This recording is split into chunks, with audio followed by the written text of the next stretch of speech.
Hey guys, listen up. What's up, dude? Beautiful morning, isn't it? Yeah. What day is it? It's Thursday. Well, it certainly seems like Thursday. So nice of you to grace us with your presence. Time for my favorite show. Is it on now? What time is that show again? It's on now. For real? For real. And we're on it now. Okay, here we go. All right, it's showtime.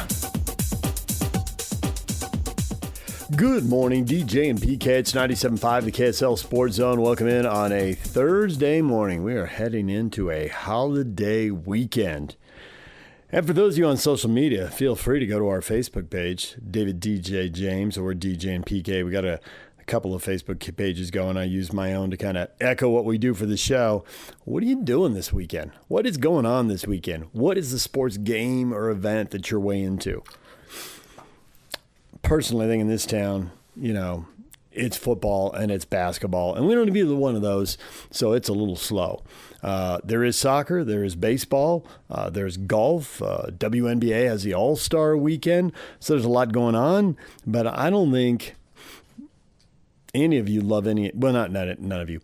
I would say a small section of our listening audience loves each of those things. You can always find somebody who loves it. Now, how many people can you find who love it? That is the question. And to move the masses, to really move the needle, you need football and basketball. Those are the big two in this market. Or if you want to go big three, it's Jazz, Utes, Cougars, Jazz, Cougars, Utes, Cougars, Utes, Jazz, Cougars, Jazz, Utes. In some order, whatever's going on, basically, whoever's winning becomes the hottest team. Whoever's winning the biggest at that moment. So there is stuff this weekend, but I'm intrigued in what you're getting into this weekend. Somebody's already answered horse racing. Again, somebody loves everything, no matter what it is, but, it doesn't really move the needle for the group. But intrigued what you're getting into. Hey, and this is the weekend some people just disappear to the lake, right? Head to Powell or to something a little closer. All right, the game last night, Real Salt Lake went to LAFC, and again, they get beaten. LAFC has dominated this rivalry, both in Utah and in LA, and they dominated again last night. They win 3-1. Arcel with a late goal after the game was already decided. Engel gets his first goal in Major League Soccer. So, what did we learn from that game? Well, we learned that if you give up a goal early, then LAFC can just sit, let you have the ball, keep you from being very dangerous, and then hit on the counter. After they got their second goal, then they weren't quite as disciplined defensively, and Arcel was able to open them up and create a lot of chances. And honestly, Serge Salon should have scored right before the half, tapping in front of the goal, and he missed it. And Victor Olatunji had two good chances in the second half and somehow bounced one down off his foot and up in the air and over the bar. Still not sure how he did that.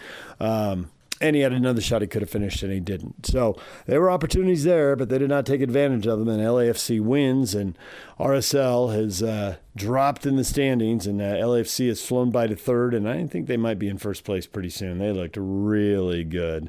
Son scored, and then Bouanga scored, and then they got an own goal, and it's just, it was a beating. It was thorough beating. Now, I got to say, the post-game interviews were interesting in that Pablo Mastroeni was much more upbeat about the performance. He saw much more to like and was disappointed they did not battle their way back into that game, given the chances they created. Also disappointed that they gave up those goals. They were avoidable. There were mistakes made early in the build-up. Maybe you can't stop them at the end of the play, but early in the play they could have, and Pablo was pretty disappointed about that. Here's Pablo Mastroeni after the game. From a position behind the ball, our block being behind the ball, and this is what I talk to the guys is again, we're going on the road. Defensively, we've got to be dialed in. And I felt like there's a couple plays where, and I don't know who it was, but you can't sprint, you can't jog out 30 yards to try to go put pressure on the ball against these guys, right? And you can't press the goalkeeper if you can't affect the goalkeeper, right? So those two scenarios basically puts us in compromised defensive situations. And once your block gets broken, then it becomes it's essentially transition because now you have guys recovering. And again, that's been a big focus of ours. And it's obviously an area that we need to continue to work on, and I think we're really good at pressing out.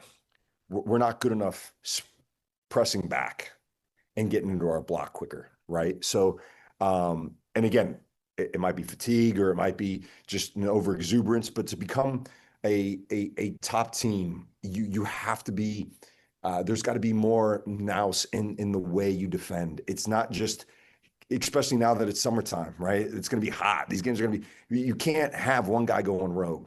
You just can't. And if not against these guys, you can't. Not against Portland, you can't, because they have killers on the front line, and it just puts a ton of strain, on our back line and our recovering pivots and all that stuff. So I think that's the biggest thing. But when I look at like the overall game and how we wanted to play it, I couldn't be more proud of the way the guys played with the ball. And for the most part, how they played against the ball as well, because there's a lot of great second, third, fourth, fifth chances coming from our repress. And so there's a lot of positives to take away from this game. The biggest thing is sticks in your face is you create 3 big chances and you don't score one, right? You have 28 shots on goal, you don't score one. Your XG is double theirs and you don't score one. And they scored 3, right? So or I guess we scored one. It just doesn't feel like we did. And then the other thing that we always talk about, DJ, is the moments, like when they occur. We at 1-0, we had like 2 or 3 chances where one gets flashed in the box and it goes back post and no one's there. The other one goes off Serge's foot. The other one, Serge gets it in transition and probably should shoot instead of pass. And so this is where the gravy's at. This is where the details are at. And Vic had a couple good chances in the second half. Goals change games, and even at 3-1, if we score that other one, now it's game on, or at 2-1 or 2-0. So again, the game of football is a game of moments. It doesn't pardon anyone if you don't do the right things. And so again, there's a lot to be optimistic about, and obviously some areas where again, going on the road, we've got to have a steely mindset defensively as a group. I think you were referencing the second goal there. It looked like the frustration was building and one guy really wanted to press. 2 people decided eventually they should probably go with him, and nobody else thought it was a good idea, and that's why you ended up so stressed. That is exactly what I'm talking about, DJ. This is not again, you have to have patience. You have to have patience.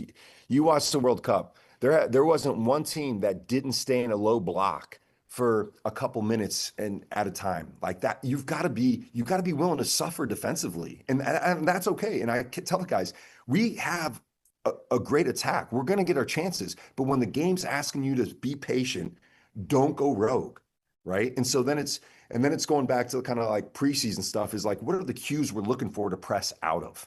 But if the guy is 20 yards away from our line and we jog out to that, it starts pulling people in crazy positions where we're just open, we're just stretching ourselves. Now, if they bring it up 10 yards and we change our pace and it goes out wide, then we need a second action from the first press to come and block the inside. We can't stay on the high line. And so there's these little details defensively that aren't difficult to get right, that could have made all the difference tonight. And so that's the side. And then obviously the finishing part, it's the hardest thing to do in the game, but I think we put ourselves in a lot of great positions to score more than 1 goal tonight. And, we just didn't have our finishing shoes on tonight.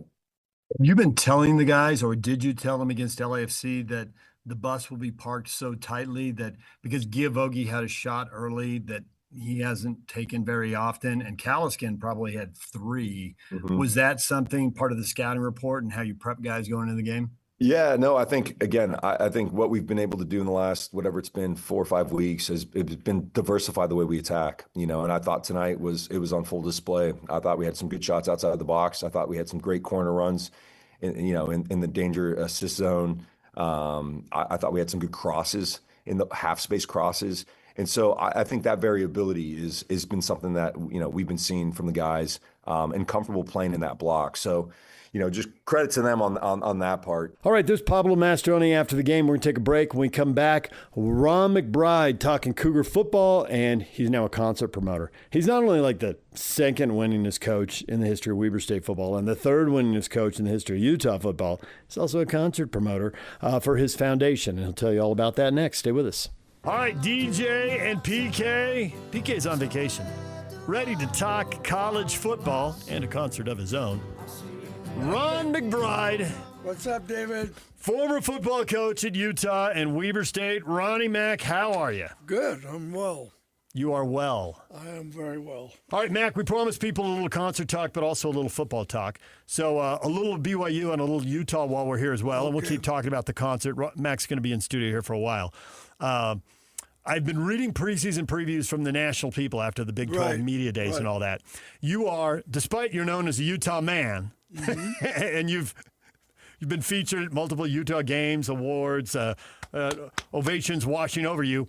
A lot of the guys who either played for you or coached for you or both have found their way onto the staff at BYU. That's exactly right. The irony of going down to BYU and seeing you in a golf cart at BYU practice, I mean, Lavelle Edwards is somewhere laughing his head off. I knew we'd get him one day. Yeah. So the question I constantly see about BYU, people are very complimentary about the team and the prospects, which I believe you are very upbeat on the team and the prospects. But the position group that they question most is the receiver group. Right. How much faith do you have? I mean, it's obvious it's an unproven group, right? I mean, there just isn't the returning production. They have a couple of returning guys. Maybe they're ready to step into a bigger role. They have transfers coming in. Maybe they're ready to step into a bigger role. Right. What's your level of expectation, your level of faith? Well, I think that the couple of spring practices that I went to. let me just enjoy that. Yeah. So all right, go ahead. I thought that the quarterback was great.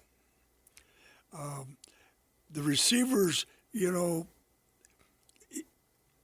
made it look pretty easy. The quarterback did it on those couple of days, and he was hitting he was anticipating the receivers' breaks, and he was throwing the ball to a spot before they even made a break, and the timing appeared to be very good. I don't think the receivers are great. I think they're okay. I think they're good. I think they're solid, but I didn't see a guy that just really excited me. The starting running back I love. I think they're going to have a couple of really good runners. Their team speed, I think, is excellent, particularly on defense. I think they run extremely well.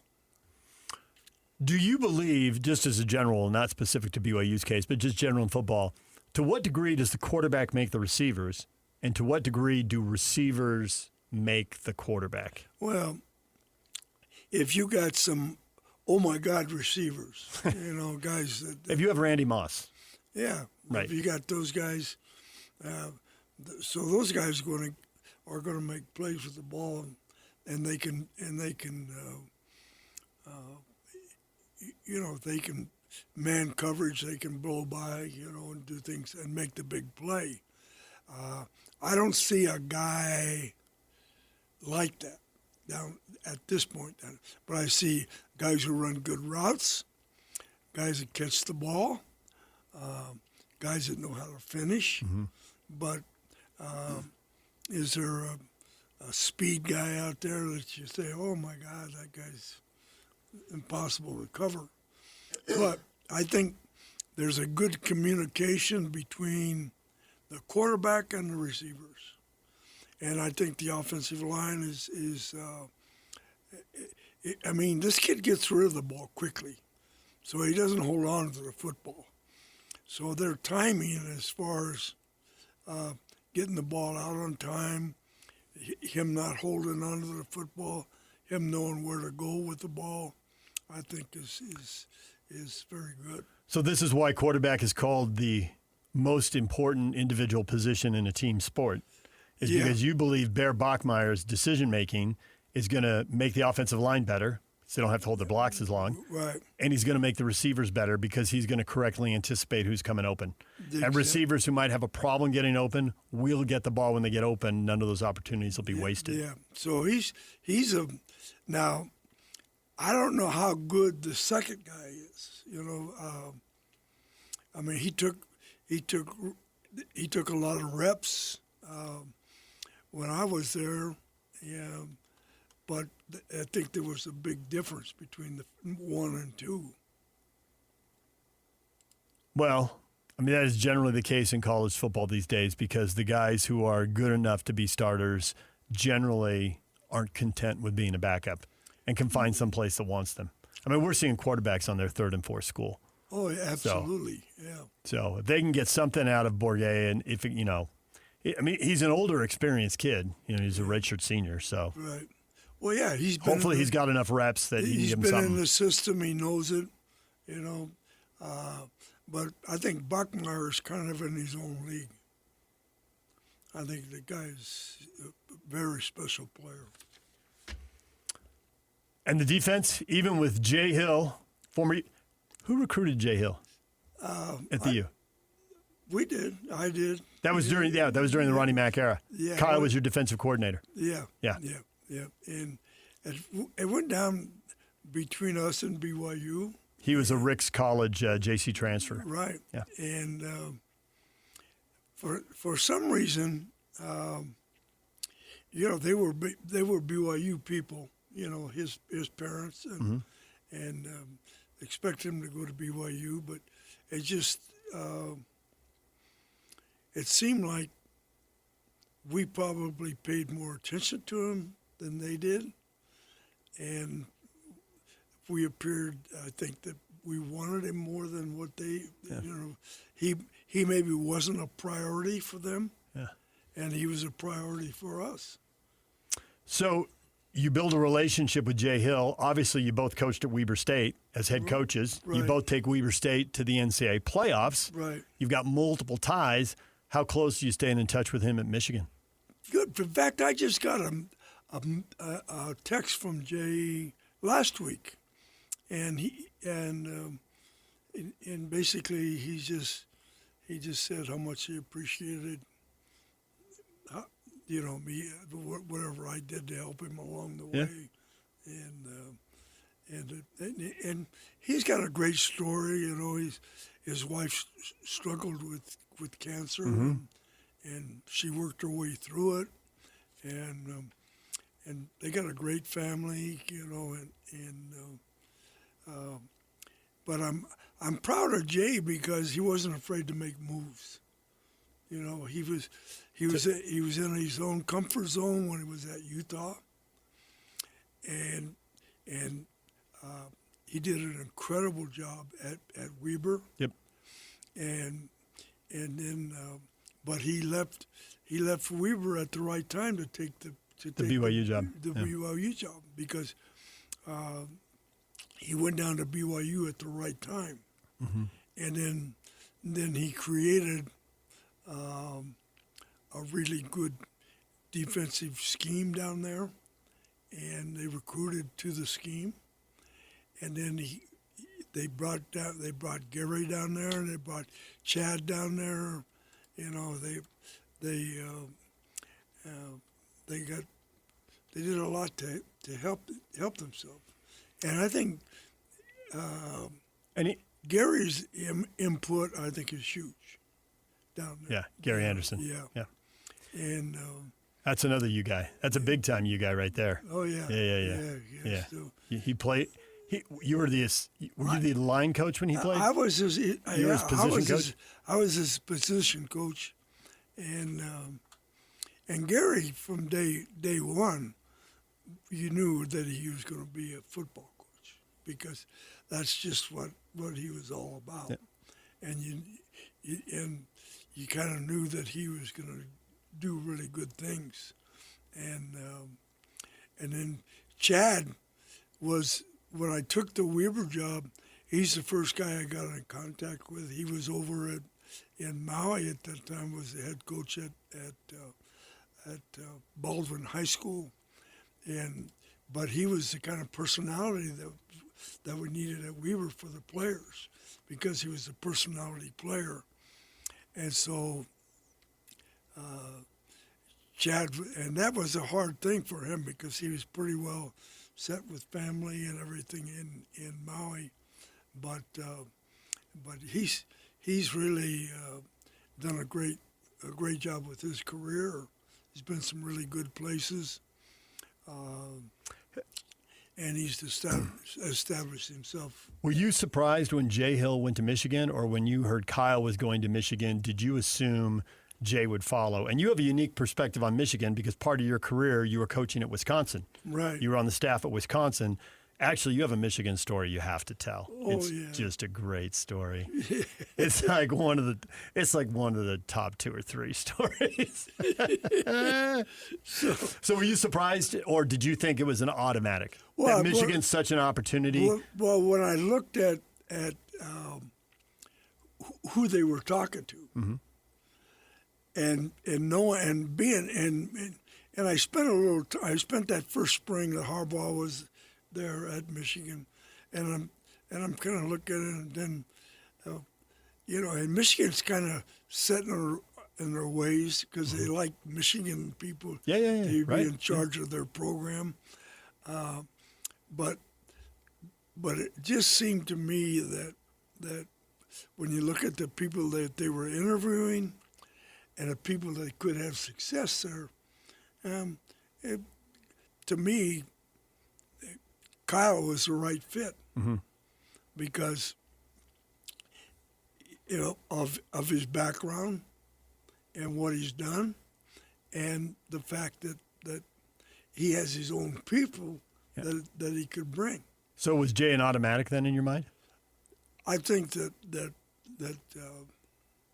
Jay was an important part of it. Yeah. And I think that I was a little bit surprised, but I think that for Jay's career, I think that was a good move because Kalani has a long-term contract at BYU. So I don't think that Kalani's going to be stepping down anytime soon. So I think that Jay went at the right time, and fortunately for everybody, Kyle was able to kind of got rid of some of the Michigan standbys and created his own people. Yeah. And then the people that he kept at Michigan were the obvious people that he should keep. So I think that he's done a good job. He got his two weight room guys. He's got his offensive line coach, his offensive coordinator, his defensive coordinator, defensive line coach. So, he bought a lot of people that are loyal to him, and then he took some players from Utah that are very loyal to him. So, and it looks like they've recruited extremely well. So, so if I say Michigan goes 10-2, do you think that's?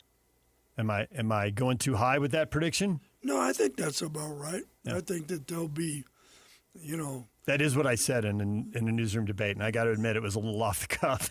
But I can't back off it now. But I just want to hear. But I think that just looking, I get these little blurbs on my phone every day about Michigan football. Mm-hmm.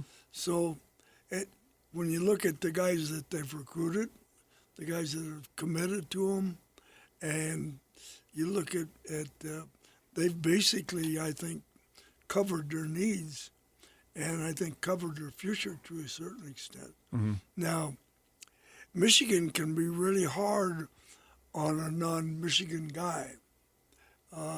So ask Rich Rodriguez, right? Well, there's been a couple, but Kyle kind of fits what they need. And now, then they let the athletic director go. Yep. So the new athletic director, Kyle won't be the guy that he hired. I mean, yeah. So then that's all. That can get a little dicey if things aren't going well. It can get dicey fast. Well, yeah, it can't because the new AD is going to come in with expectations, mm-hmm. and so and we'll see. It'll be interesting to see how far they go away from the Michigan family to hire an AD.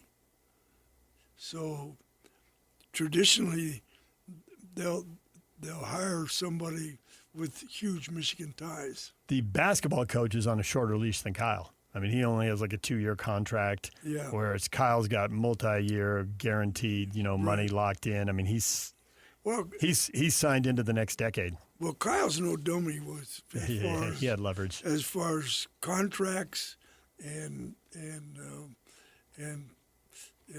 how the contract reads and guarantees, and so he was what they needed at the time, and they weren't afraid to pay for it.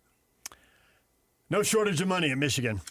A little shortage of money for after-school programs in the state of Utah. We're actually seeing some cuts in government money going to after-school programs, so more need than ever for private donations and foundations. Oh, yeah. You can help support the Ron McBride Foundation. How many schools are you helping this year? 42. 42 schools spread across 1, 2, 5, 7 districts. Yeah, 7 school districts. Yeah. All right. So if you want to help out, all you have to do is go to the concert. The Head and the Heart, coming up the 22nd of August in Sandy. It'll be the Sandy Amphitheater, right. Right. Get your tickets at Ron McBride Foundation, online at the ronmcbridefoundation.org. And then we have a couple of backup bands, Opening acts? Yeah. All right. We have the Little Moon coming out of Springville, Utah, which is a folk rock band. And then we have Noah Rinker is another one, and these are both very good bands. There's Ron McBride on the Cougars. Coming up, Ron McBride on the Utes. Stay with us. Former Utah football coach Ron McBride is in studio right now, talking football and selling concert tickets. His foundation provides over $461,000 to be exact, $461,000 to support after-school programs at 42 schools spread across 7 districts. And if you want your school to get involved, if your school needs some help, go to the ronmcbridefoundation.org and you can find out where to apply for grants, ronmcbridefoundation.org. You can also go to ronmcbridefoundation.org and you can buy tickets to see the band The Head and the Heart, part of a 3-band show coming up next month at the Sandy Amphitheater, Saturday, August 22nd. Yes. Max worried I'm not going to get the date out. He's like, he better get the date out. Saturday, August 22nd, Sandy Amphitheater. Buy your tickets online at ronmcbridefoundation.org. I want to talk Utah football with you. We talked with you a couple months ago. You were in studio then. And at that point, I asked you about the Utes and the defensive line. And you said 2 good run-stopping guys in the middle at defensive tackle, and you thought they had 1 elite pass rusher. Now, under Kyle Whittingham, typically Kyle would like 3 players for the 2 defensive tackle spots, rotate guys, keep them fresh. They would like 3 pass rushers for the 2 spots, rotate and keep them fresh. Right. There were years they had an embarrassment of riches, and there would be a 7th or 8th defensive lineman who could play. You made the point then, hey, it's spring ball. There's some other guys. They could be good players, but how much do they come along? How fast do they come along? Right. So let's see. Yeah. Well, nobody wants to see. Everybody wants to know it's going to be great. And I want to know right now it's going to be. I mean, obviously, we're still not quite to summer camp here. We're a week and a half away or whatever. Do you feel any differently about what you've seen or what you've heard from the defensive line, or is that kind of where things sit for you? I think the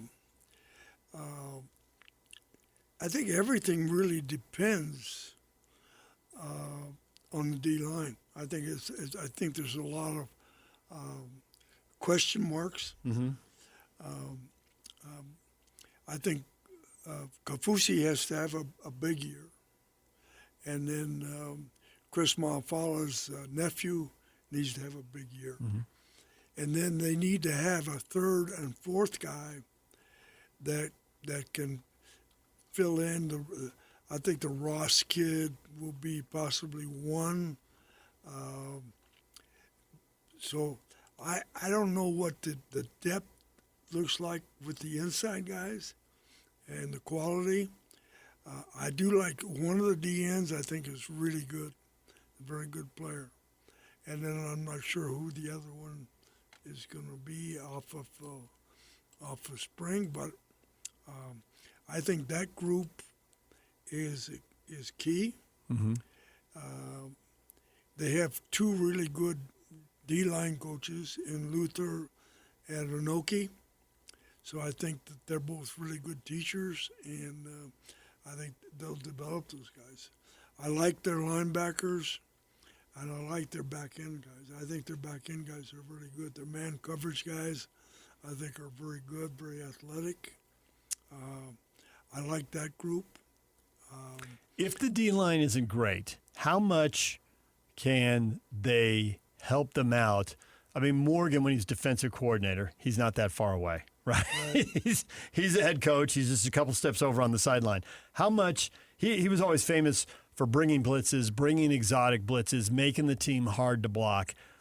If the D-line isn't what they're used to having, how much of that can they account for and adjust for with these blitzes, and how much are they really playing with fire doing that? Because inevitably, when you take a guy from one spot, you're leaving another spot open. Well, if you're moving a lot, where you're slanting, moving, you got to make sure that you don't expose a gap. So, for instance, if the idea in the front is you want to be able to eat up two blockers to free the linebacker. Mm-hmm. So but if you move a lot and the offensive line on the opposite side is well taught, you can pick up movement. Just by step, let him go to where he's running, and then wash him, and use his momentum against him when you say wash him. Basically, just keep blocking him in that direction and take him out of right. And that opens, it exposes a huge gap. And so what you worry about is if you got a really good offensive line coach, he'll say, okay, they're going to slant, they're going to move. Here's the kind of slants they have, and there's a different type of slants from a defensive front. You can, a penetrating slant, a run slant, depending on what you're trying to do. But the big thing is those inside two guys can't get washed. And so if they get washed, then that means that the linebacker's going to get picked up. So what you got the matchup is pretty good and the gap is exposed.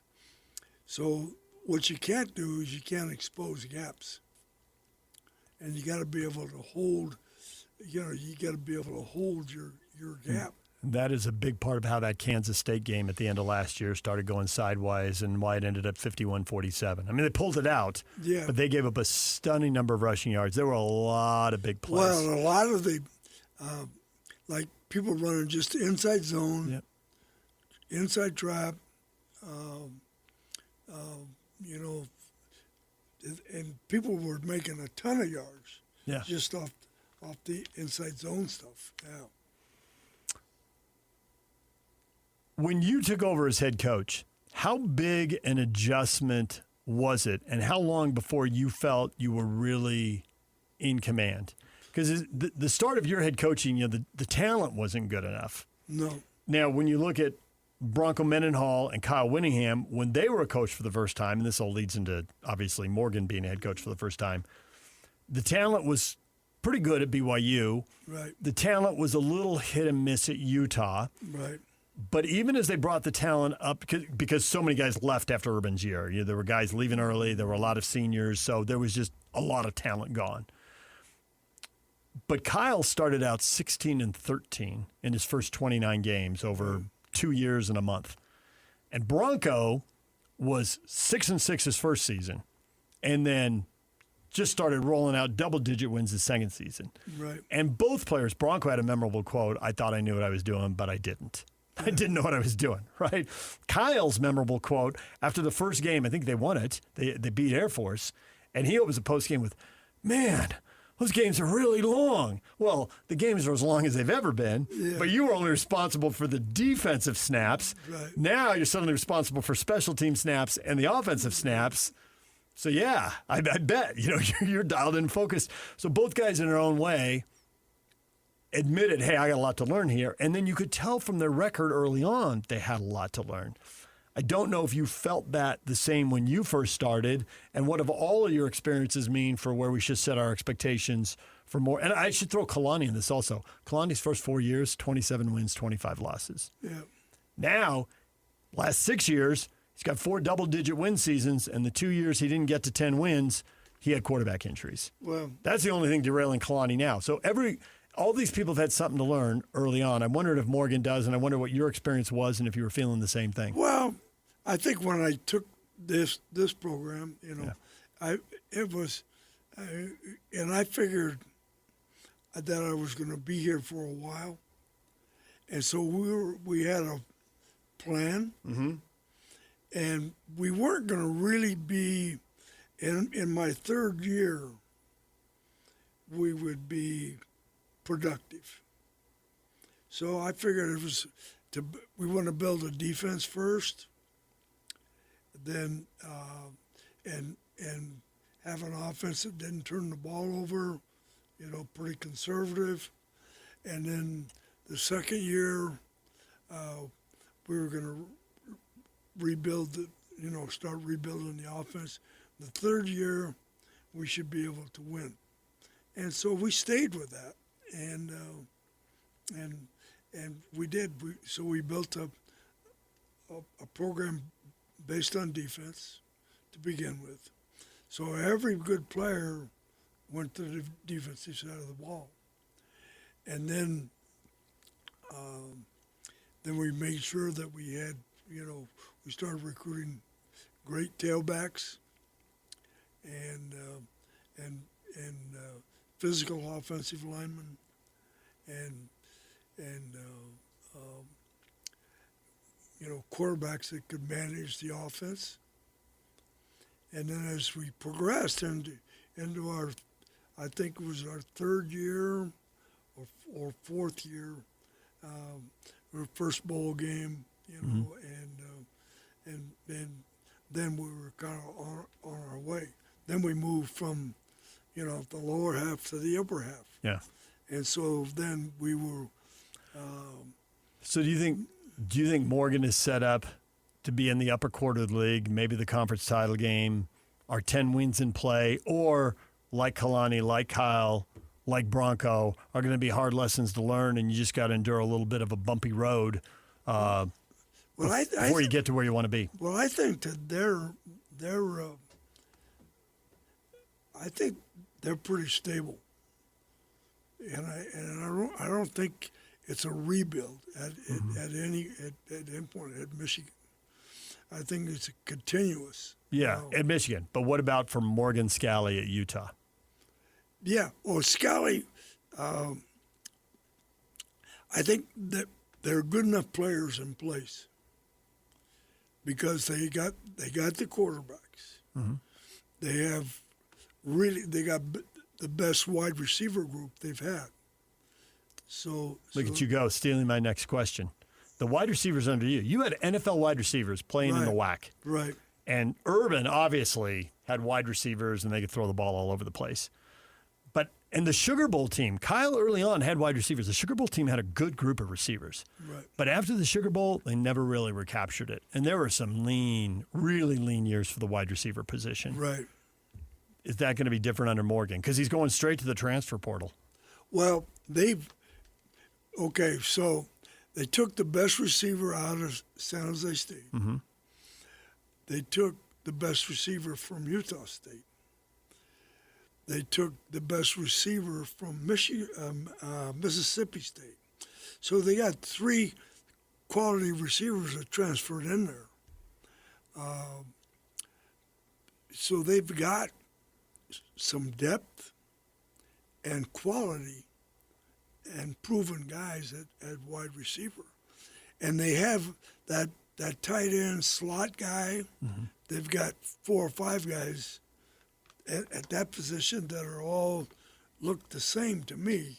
They're all the 6'3", 235-pound guys that can catch the ball in traffic.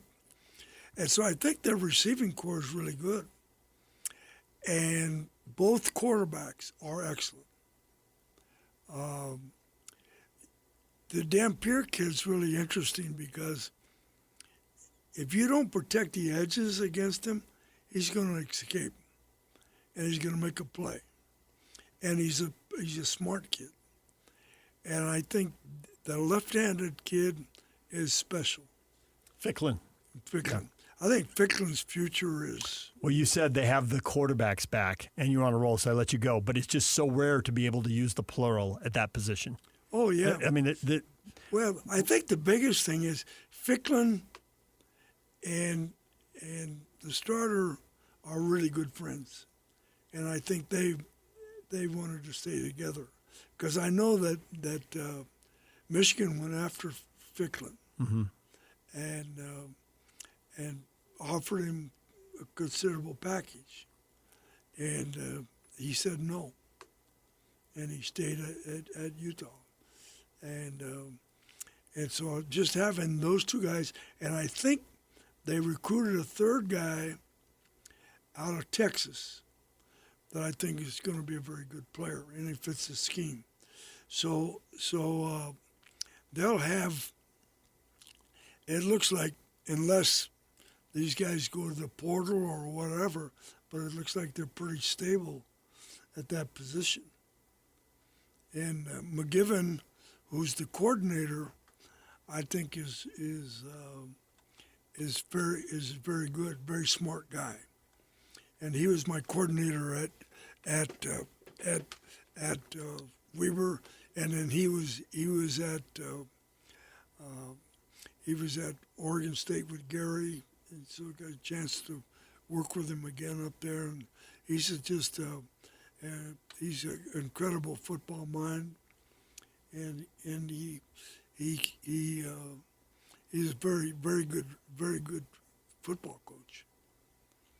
And I think the having Bumpus with the wide receivers is a plus. Having Alex and Jordan coaching the offensive line, they have a very good offensive staff. And then the guy that coaches the tight end, that slot guy, is Wells' brother, who was the head coach up at Utah State, and then he was at Texas Tech, but it's his brother, and he's a very good football coach. So they've got their coaches are really good at this positions. Last thing before we let you go here, Weber State makes the unusual move.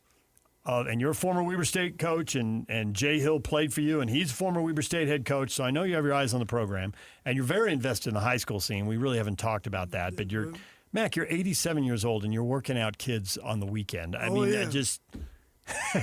you're unreal, man. Well, it's insane. Yeah, it's kind of insanity. Yeah, but anyway, so Corner Canyon has a great run. Right. They have that's a fantastic decade of football.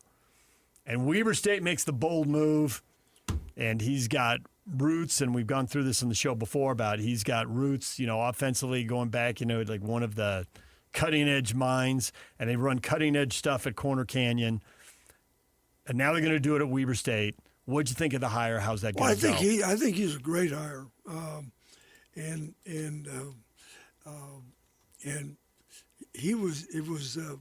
it was kind of time for him.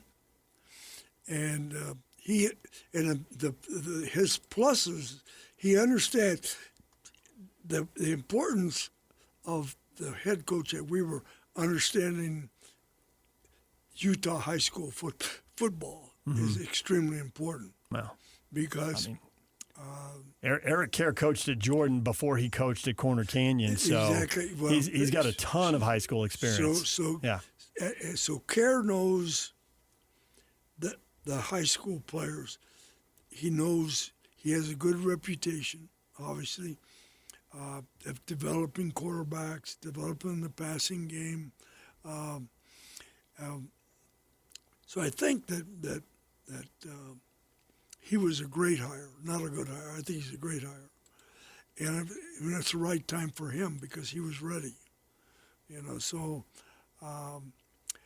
I understand that from their spring practice, evidently, from what I hear, at times it didn't go as well as they thought it would. Mm-hmm. And that they've got to fill some holes, and so I'm not sure where they're at with the whole process. Well, Jay Hill didn't win right away at Weber State either. No, but Jay, first of all, Jay, the guy who came in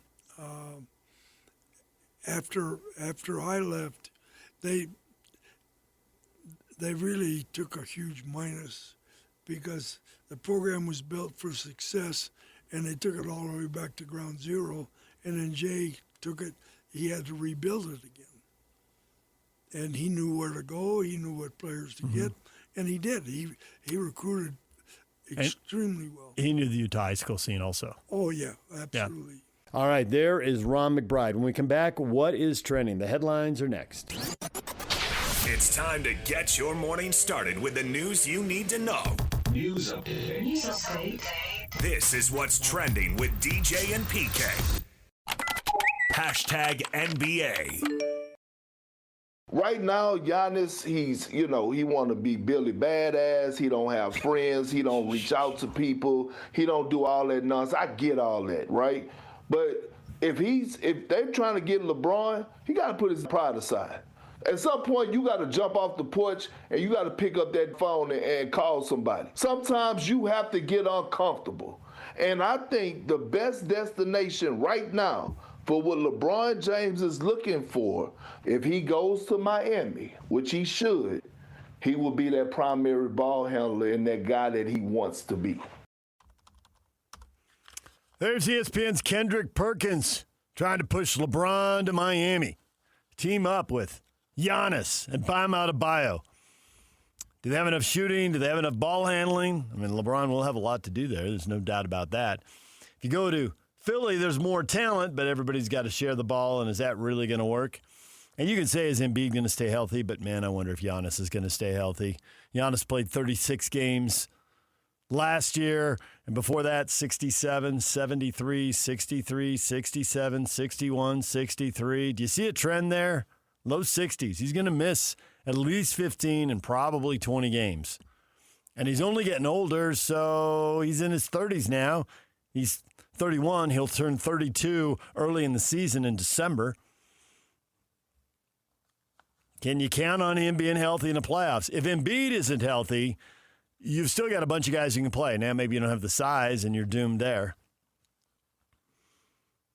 It does seem like Miami now. Miami has come out. The Heat have confirmed. And a team would never lie, especially Pat Riley and the Miami Heat. I mean, they simply would not lie. If they confirm it, to the bank, make the deposit. There's no chance that check is bouncing. They have confirmed that the LeBron James introductory press conference YouTube video was published accidentally. Okay, that's not what we're talking about. You just confirmed a thing I didn't ask about. I asked if he's already decided he's coming. We published that accidentally. I know. You didn't publish it on purpose 5 days before the press conference. Hey, let's publish this and just mess everything up. And that is not how they talk in South Florida. I cleaned that up for you. So here on the Wasatch Front, we're wired different, okay? All right? Special. It's different. The Heat confirmed it was published accidentally. I can confirm my car smashed into your car. Yeah, but I asked if you were texting and looking down from the road. I can confirm our car smashed into each other. I know. All right, longtime Trailblazers broadcaster Kevin Calabro parts ways with the team due to a subprime offer. Do you see what he did there? Wow, what a big old... Just a big old cheap shot middle finger. A subprime offer.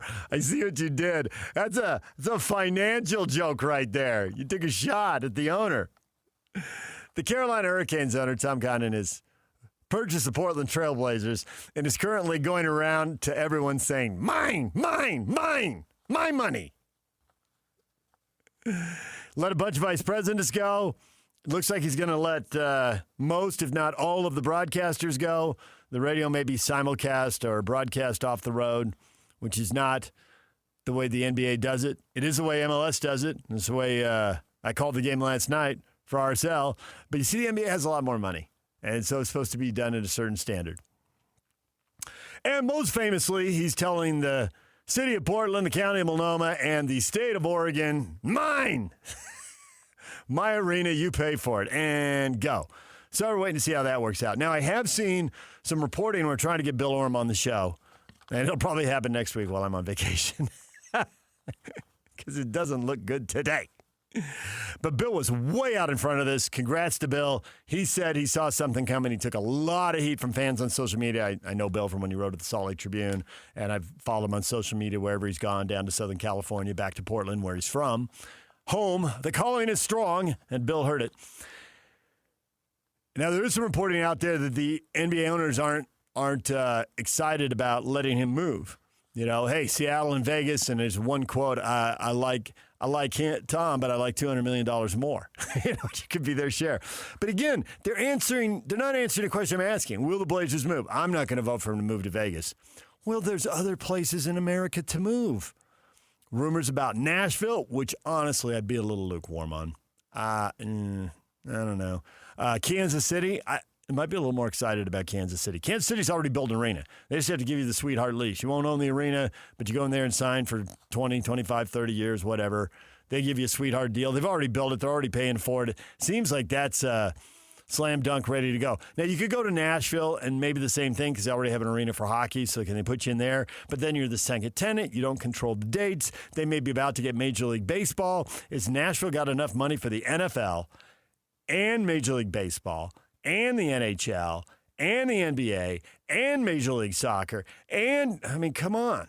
That might be a little oversaturated market there. Now, there's also speculation, and this is the best, that he would move the team to Raleigh. Well, I imagine the Charlotte Hornets would be thrilled with that. I don't know what the politics there would be. And Nashville and Kansas City are getting all excited. Bad news, guys. He's already got access to an arena in Raleigh. Calm down there in KC. All right, well, we'll see how all that plays out. Plenty of drama there. Victor Wembanyama explains his decision to take less money from the Spurs. $252 million extension. It's about keeping the team in a good spot. Left about $50 million on the table for them to build the rest of the roster with.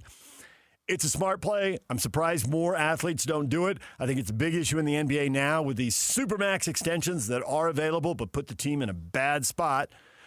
And I think the place that we see it right now also is at quarterback in the NFL. You can go out and get between $50 and $60 million. Dak Prescott's the top of the market at $60 million. There's about 10 quarterbacks at 50. Yeah, and only half of them made the playoffs. Because half of the guys aren't good enough to compensate for lack of talent around them because you got such a high percentage of the cap. How did Sam Darnold do it? He's not that good. Well, he's getting paid 30-something million, and that's another 20 to 30 million bucks for the team to use to build an awesome defense. And last time I checked, you know what Seattle had? An awesome defense. Or, star running backs, receivers, whatever. But build out the rest of the roster. Take less, and then you can make more because you're a star because you win a lot. DJ and PK. #NFL. I have crossed paths with Aaron Donald, and you know what's special is we have a really special relationship, and it's way bigger than football. I've heard him say it before, and it means the world to me, and I feel the same. It's family with us. He's done so much for me. I love the man he is. I love the husband, the father, the son. You know, he represents a lot of the things that are right. And what he's going to do is he is thinking about this. He's going to go through his process. And the one thing about Aaron Donald is what he does it full speed ahead. That's Sean McVay, the Rams coach, who when he first starts talking, honestly sounds like a podcaster. He's screaming, he's shouting. Oh, wait, that's Sean McVay. He's probably just excited because getting Aaron Donald back and adding him to that defense, that'd be a good thing. You know why they didn't go to their Super Bowl last year? Their defense, their offense is awesome. But the D could not stop Seattle.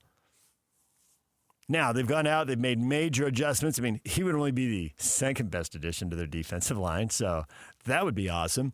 I actually believe this. Again, I don't think, they're telling the whole story. Is he going to go through a process? Yeah, of course he will. And I bet that process involves, I'm not going to the start of training camp because that sucks. Now, miss a couple weeks of training camp. Okay. I am curious as the NFL season gets longer, and the Rams can be a playoff team. Does he want to come back even later and save his body? Is he more interested in playing 12 games than 17? I don't know the answer to that. I think it's obvious that the start of training camp, no thank you. Now, he hasn't played in the league a couple years. I would think there'd be an advantage to some training camp. Got to be something. No matter how mentally tough you are and all that, you got to have your legs, and you can't have lower body injuries. You can't have soft tissue injuries.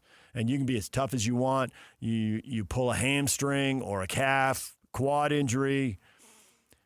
You kids, there used to be a running back named Emmitt Smith, and he was awesome. And he is a Cowboy, and I don't like to say nice things about the Cowboys. But Emmitt Smith was so good. If you say anything other than Emmitt Smith was awesome, you're just a liar.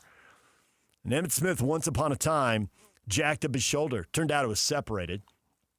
And they had to play the New York Football Giants in the last game of the year to win and get a playoff bye and a division title and all that. And he ran for like 220 yards when everybody was wondering if he was going to play.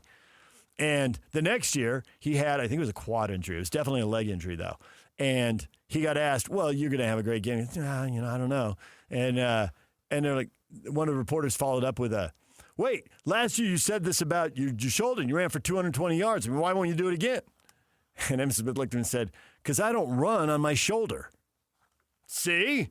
Now that's the kind of answer we need, not this, the YouTube video was published accidentally. Yeah, no kidding. Thanks.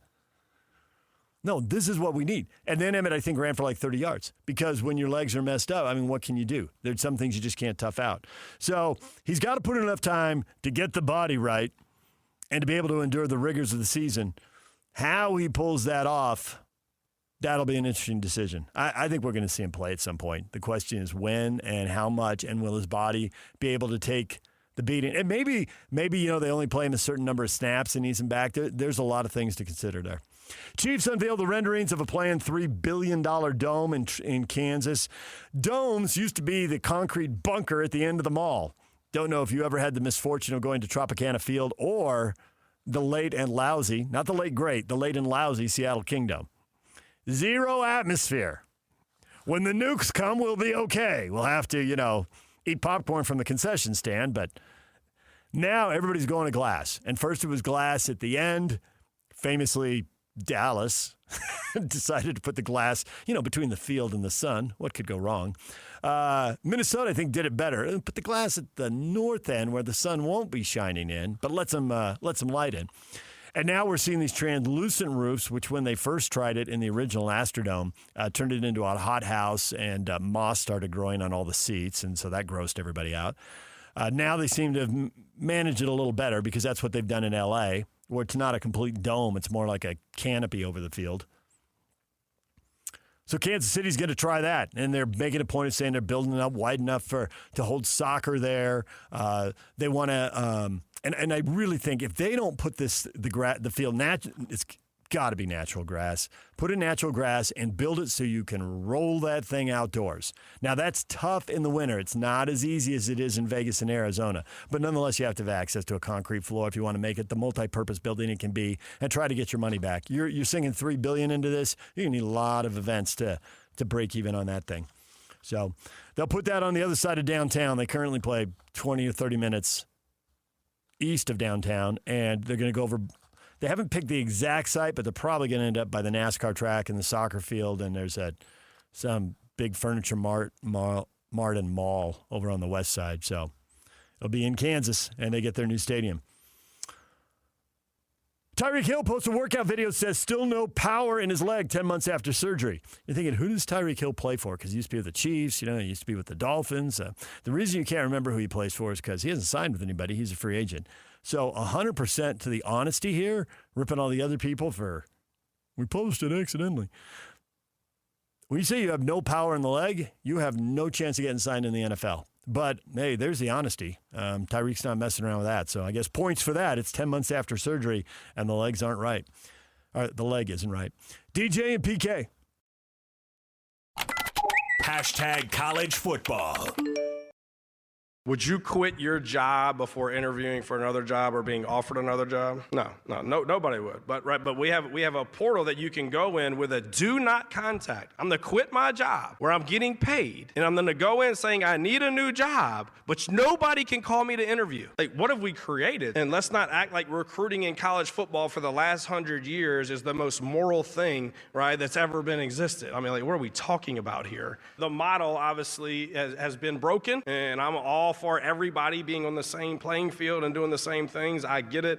But I think that's in any job, right? Like coaches, we're under contract. You don't think other ADs are calling us during the year? Same ones that are about all this stuff are the same ones calling coaches, right, to come to other schools, right, and everything. So it's everywhere. It's in every profession. So I'm not saying I've got all the answers. I'm not saying that at all. We go by then the rules of the program and how the flow, just like when you're on the interstate and people are flying by you, what do you start doing? You're going to get hit. In this profession, you're going to get fired, right? So I'm not saying that. But I think there are a lot of people that are doing an unbelievable job, Greg being one, right, to make sure that, all right, everything's catching up. College football is constantly changing, all those type of things. So hopefully we'll all, decide on what's fair for everybody. Well, that was really good until right at the end. They're not going to decide on what's fair for everybody. It's going to remain the Wild Wild West. It's going to remain a dog-eat-dog world. And the only thing Pete Golding didn't say in there that he could have added was Dabo needs to shut his big old pie hole. That's it. Dabo Swinney's been complaining about tampering allegations. Tampering happens. You may not like it, but is it really tampering? I mean, that's an excellent point about, the system being broken. Are you going to quit your job without talking to somebody? So now, have you signed a contract? When can you talk? Is there an exclusive negotiating window? There's some details Pete glossed over in there. But realistically, ADs are calling coaches all the time. And if they're not calling coaches, they're calling agents. And if they're not calling agents, they're having people call agents. So there's all sorts of workarounds. And it is the Wild Wild West, and that is how it works. And I get that Dabo doesn't like it, but it isn't changing, and Dabo needs to change. Or, at 6-6, he's built a ton of goodwill. I don't think he gets fired, 2 games into the season like UCLA's head coach.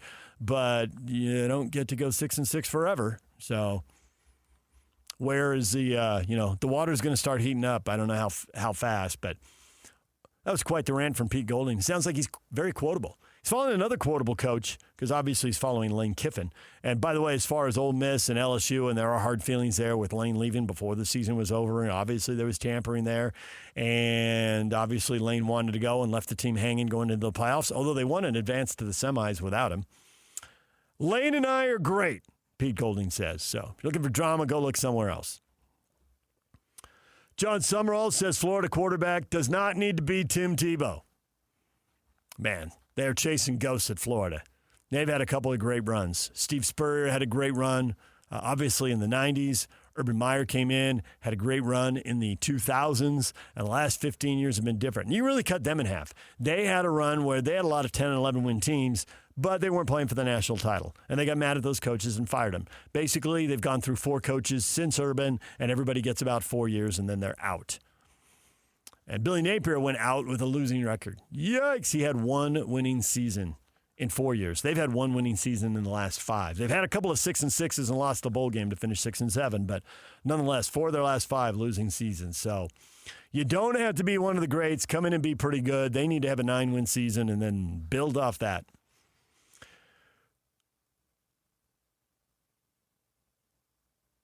Greg Sankey reiterated the frustration. The SEC's focus will be making the system better. He wants better legislation. I feel like Greg Sankey's trying to thread the needle here. Don't back down on what you said about breaking away, but realizing, boy, if you break away, you start dominoes falling. And, do the other conferences and other schools say, fine, you can't play in the men's basketball tournament, so you lose that money and that access, and you've invested a lot in basketball. You can't play in women's hoops. You can't play baseball. You can't play softball. You can't play women's gymnastics. You can't compete for championships in all those sports. And the SEC does very well in all of those sports. I mean, they are, with the Pac-12 gone, they inherit the Conference of Champions thing. They are winning a lot in multiple Olympic sports. So do they really want to do that? And probably some of those schools do because they're so into football. But it gets complicated, so reiterating his frustrations, we'll see if they calm down on the breakaway talk. I expect they will. DJ and PK. Hashtag Major League Baseball. He swings and drives it high, deep to right field. Back goes Canzone. It is gone. Sal Stewart drives one just over the right field fence. A 3-run opposite field go-ahead home run for the rookie. The 3-0 pitch, high fly ball, left center field, deep, back, Crow looking up, gone! Ha! You lead! 3-run, 2-out, 3-run home run, 4-1 Tigers. The pitch. A looper to right, caught by Holiday, and that's your ball game. And that's where the winning streak ends for Boston. At 15 games, stopped by the Orioles, and Baltimore grabs a 4-2 road trip out of the gate in the second half. The Boston Red Sox beat the Orioles 6-3 in the first of 2 games. They made it 15 straight wins, and then that is it because the Orioles win the second game 5-1. So 15 wins, longest streak in the major leagues in 5 years. Cardinals had a 15-gamer 5 years ago. That's awesome. It's put them in a playoff spot. The streak had to end. It was going to get snapped at some point. The Orioles avoid the sweep. And now the question is, Boston, what do you do with the next 15 games? Where do you go from here? You're in the mix now. Yankees also split 2 games. They lost to the Pirates 5-3 and beat the Pirates 2-0. They are both chasing the Rays. Tampa Bay doesn't have the money, but, man, they make a lot of smart baseball decisions. They beat the Blue Jays 4-2, so they picked up a half game on both teams. The Diamondbacks trying to make a wild card push in the very congested National League wild card race. They thump the Athletics 15-5. The big news out of the National League West, Shohei Ohtani had a bullpen session. He is missing another start. The Dodgers beat Philly 9-5. He had been scheduled to start against the Phillies in the finale of the series, but the left knee irritation that had him miss a start before the All-Star game, had him miss the All-Star game, had him miss this one as well. He last pitched July 3rd, so we're at 20 days and counting now. And it really, they gave him a lubricant injection in his knee. There's a thing that they can shoot in there that's supposed to act like cartilage and cushion it and reduce the irritation if you're a little bone on bone or if you have some bone spur or something like that causing an irritation. Sounds a little, I don't know, gruesome to me, but I have read about multiple athletes getting this. I think this is the kind of thing that's been done probably about 15 years now, and I think they're getting better at it. The only person I know who had it locally, waiting for a name of famous Ute, Cougar, or Jazz player, no, it was actually former Jazz coach Jerry Sloan, who had bad knees from his playing days, and I think he had that done. Ohtani did play. He was DH. He was 0 for 4. And it does seem like if the knee's going to bother him every time it pitches and doesn't bother him when bats, well, just let him hit and hit 50 homers. I mean, it's not that complicated, is it? I mean, he's so dominant as a pitcher, though. They want him in the playoffs to come in and slam the door. So, Dodgers scheduled to visit the White House today. It's an off day, and then they begin a 3-game series of the Mets on Friday. So later today we should find out how many, if any, Dodgers decide to show up and how many, if any, Dodgers are going. I assume they know some people are going. I don't think they'd have a team-wide boycott and set themselves up for that kind of embarrassment. So hopefully somebody's done their homework there before they light that match and start that national discussion. That'd be a lot of fun for everybody. So we'll keep our eye on Shohei, 20 games and counting. So, all right. The Bees got beat again. The Bees have dropped 2 in a row to the Omaha Storm Chasers, the Dodgers affiliates in town. 8-3 the final. Same two teams tonight at 6:35 here on The Zone. Tony Park's on the call. DJ and PK. Hashtag Utah. Eric Weddle has been named to Utah football's 2026 Ring of Honor. He came in, made a big splash as a freshman. He's one of those freshmen, Kyle Whittingham. Kyle, any of the new guys able to contribute? Yeah, watch out for Eric Weddle. Well, he should have told Oregon's quarterback before Eric Weddle launched himself and knocked the ball loose and skidded seriously flew like Superman with a cape on. Skidded on the ground 5 yards past him, knocked the quarterback on the ground, and the ball's sitting there spinning like a wide receiver just scored a touchdown and gave it a spin and spun it, spinning like a top. The rest of Oregon has a perfect pocket, so the O linemen have their back to it and don't know the ball is there. The D linemen can't get to it because they're all getting blocked. Eric came through on a blitz, and Eric comes skidding to a stop on the turf, gets on all fours, hustles back, and beats everybody to the ball and recovers it. And that was like game 3, I think. So, Kyle, apparently you're right about this Eric Weddle kid, and he was awesome for 4 years, and then went off to the NFL, and he was great, and then he retired, and then came back and won a Super Bowl with the Rams. And so if you're going to have a Ring of Honor, you need to put Eric Weddle in it pretty quick, or you end up looking pretty silly. So the Utes are going to put him in pretty quick, so it'll look pretty silly. Weddle joins Alex Smith, former head coach Ron McBride, and former wide receiver Roy Jefferson. An exclusive group, the fourth guy in. So there you go. DJ and PK. Hashtag RSL. Here comes LAFC forward. Quick combination play. Top of the area. Son, left foot. He shoots. He scores. Tucks it inside the post. And he's got 2 goals in 2 games. He's on the board, and LAFC's in front in the 11th minute. Long run by Diego Luna, but not enough players defending with him. LAFC will play right through everybody. They're stretched in behind for Boanga. Boanga in the attacking third. Boanga to the 18. Yedlin taking away his right foot. Cuts back around him. Yedlin goes down. Boanga shoots. He scores. And it's 2-0 LAFC. 40th minute.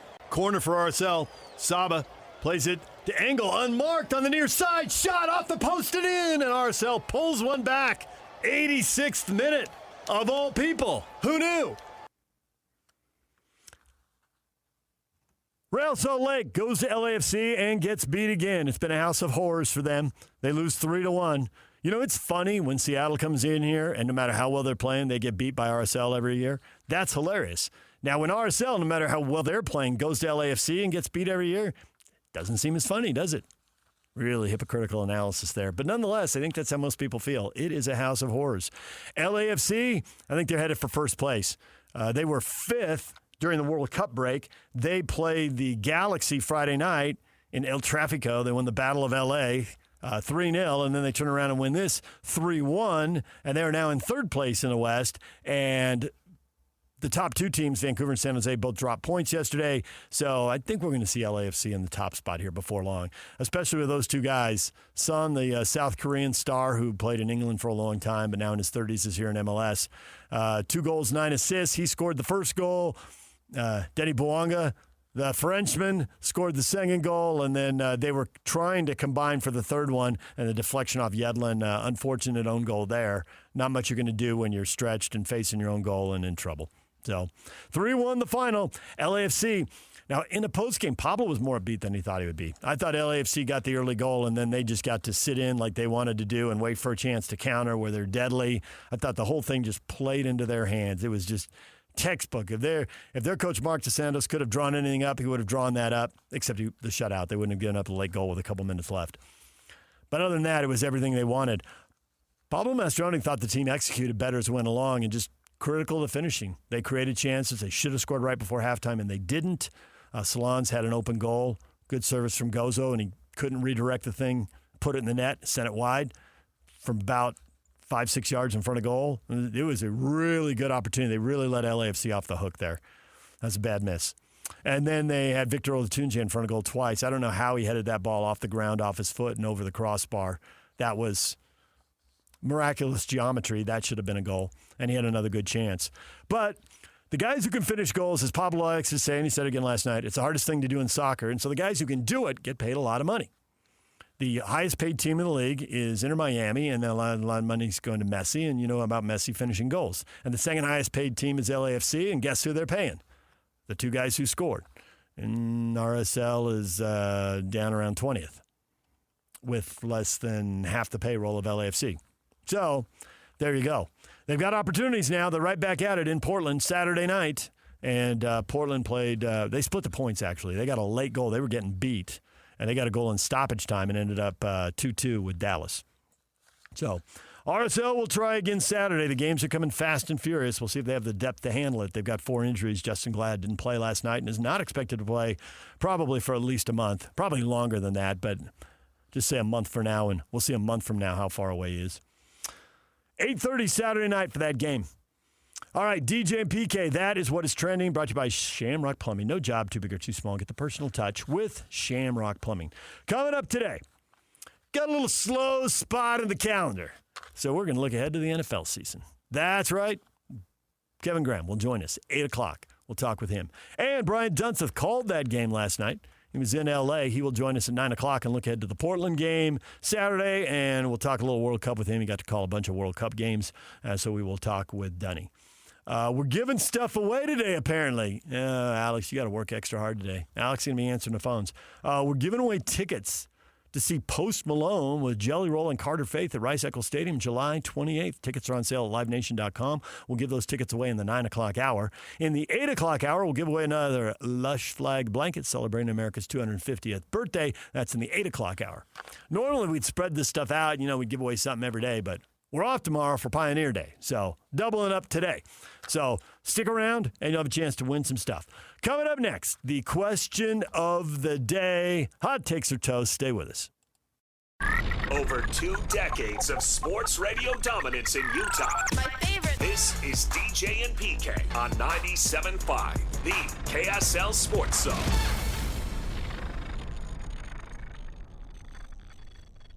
DJ and PK, it's 97.5, the KSL Sports Zone. Well, it's that time of year. Midsummer. Time to go to the lake. I know somebody at Lake Powell right now. Go to the beach. I know somebody at the beach right now. Run off, see Major League Baseball games. I know somebody doing that right now. What am I doing here? Everybody else is running away having fun. All right, I'll run away next week and have fun. But what's going on in the sports world? That whole World Cup thing, that was fun. It's over. Golf's majors are a lot of fun. They're over. NBA free agency, that's fun. Waiting for the next big story on who's going where, but there's only one guy to watch right now, and he's not saying anything, and it seems like everybody's pretty tired of it. So what are you going to be doing this weekend? What's the big sports story? What's the deal? What are you going to be watching? What should we be talking about? What are you anticipating? Put that up on Facebook because it isn't totally clear to me. Earl, you can't think of anything I care to watch. You got any suggestions? I'm Earl's entertainment director. Yes, Earl. At 8:30, I believe you should. Well, Earl, stick around because we got some suggestions. We're crowdsourcing suggestions. Cameron, Naked Wrestling. Cameron. JK. There's nothing good to watch until college football starts. Yeah, when college football starts, we aren't going to watch you. We're not going to watch you. We're watching you now, however. It's kind of freaky. Yeah, we're not going to ask you what you're watching when college football starts. College football starts, we know what you're going to be watching. You're going to be watching the Utes and the Cougars and the Aggies and right on down the list. Cameron finds it a little boring right now. Tony says this weekend I'm going to be watching Mickey Mouse. Hopefully the following weekend I'm going to watch some baseball. A little Disney time for the family, huh, Tony? All right, enjoy. Russell, I'm going to be watching my grandkids race each other around the backyard, even in this heat. Oh, and baseball. Do you guys not watch baseball? Some of us do and some of us don't, Russell. Probably depends on the team and who's winning. Plenty of people love baseball teams. The problem is this is where hockey was before we got the Mammoth. Couldn't agree on what team to watch or what team to talk about. Got your Cub fans over there. Got your Yankee fans over there. Got your Dodger fans over there. Got your Braves fans over there. Once we get a team, let's go 2031. Let's go. Once we get a team, you'll find out that summer is paced very differently. Growing up in California, it was all about baseball. The slow time for me growing up was January and February. The Chargers inevitably would finish a losing season. There'd be some NFL playoff games in January. And then it'd get super quiet in February. And then in March, get the NCAA tournament and Padres spring training stories and pick up again. But January and February could get a little slow. Here, we got plenty of basketball. Here, college basketball, the NBA, that's a busy time of year. Arguably the busiest, the most just total number of games to watch. January, February, unreal. Utes, Cougars, and Aggies playing a couple times a week. Jazz playing 3 or 4 times a week. Now we have the Mammoth playing 3 or 4 times a week. I mean, it's just, it's nonstop. People ask me, hey, do you watch this? Like, not in January and February, man. I can barely keep up. I got like 10 to 12 games to watch every week. It's nonstop. But in the summer, when it slows down, if you have a Major League Baseball team, that keeps everything going. And it was funny, in San Diego, obviously we had a team. I moved to Santa Barbara. There was no team. But in Santa Barbara, there were so many Giant fans. There were so many Dodger fans. I was following the Padres. It actually felt a little busier. You're kind of where the teams overlap. And just because there are Cub fans everywhere, there were a ton of Cub fans there as well. So it was nonstop. When I was doing TV for a couple of years in Santa Barbara, and you're doing highlights in an era when that was the only place people could go for highlights, those were the glory days. There were tons of teams, tons of storylines. And then you get here, and it's a little bit of a shock to the system. But if the Millers land baseball, as we hope/expect, that'll all change in a few years. So I guess the answer to your question, Russell, is yes. People are watching baseball, but it's all over the map. It depends on the team. And I have a friend who's a Cincinnati Reds fan. He was like, yeah, I'm not watching as much baseball. I'm like, yeah, I'm not surprised. That's a huge time commitment when you know they're just in the tank. You know, it's like, you should be more hardcore. Yeah, that loyalty with a football team when they're down, that you're asking for 3 hours a week. Now you're asking for 3 hours a day, 6 days a week. Yeah, that's a little different. Baseball, you can sink at least 15, maybe 20 hours. I mean, following one Major League Baseball team full-time, that is a part-time job. And honestly, it's the reason the national baseball ratings are so bad. And the national broadcast, baseball takes a lot of heat for that. It's a dying sport. People aren't watching. Well, yeah. And you know when that started happening? When they started putting more local games on TV. When the superstations started to become a big deal in the 80s and 90s. It was like, well, there were too many baseball games to watch. You can't watch them all. You know which one you pick, the one you're most passionate about. And since you can sink 15 or 20 hours a week into your local team, you stop watching the national game. Because as a Padre fan, they put on an American League game, and I know some people are fascinated that the Orioles are playing the Blue Jays, but it didn't really impact me and my team, so move on. Clinton's going to be watching the Tour de France. Well, Clinton, have a good time. Enjoy that. Tour de France highlights are great for, 30 to 60 seconds. Beautiful countryside, mountains. Can't take your eye off the crash. Yeah, I know it's wrong, but you can't take your eye off it. And then they're climbing up some switchback, or they're flying down some switchbacks. But 2 hours of a bike race isn't for most people, especially with Americans not at the top. Like soccer, like every international sport, it's more popular when the U.S., has a dog in the race. And then the other thing that hurt the Tour de France is just the constant specter of blood doping. It just takes it away. Lance Armstrong was both the best and worst thing that happened to the sport. A lot of people who bought in him. He is not. They're just jealous. He is. Oh, okay. Never mind. I'll move on. Jared says RSL. All right. Real Salt Lake, your thing. Get into it. It'll be interesting with the new calendar because we will have some dead time in the summer. Now, maybe it'll be, there'll be enough international tournaments for soccer fans to keep them going, but RSL Saturday night.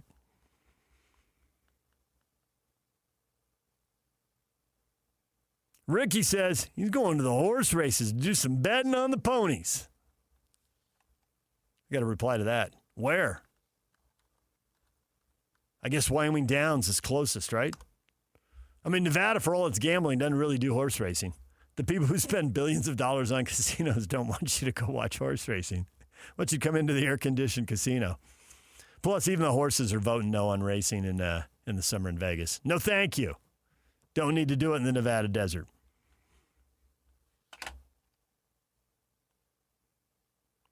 What's the average attendance like up at Wyoming Downs?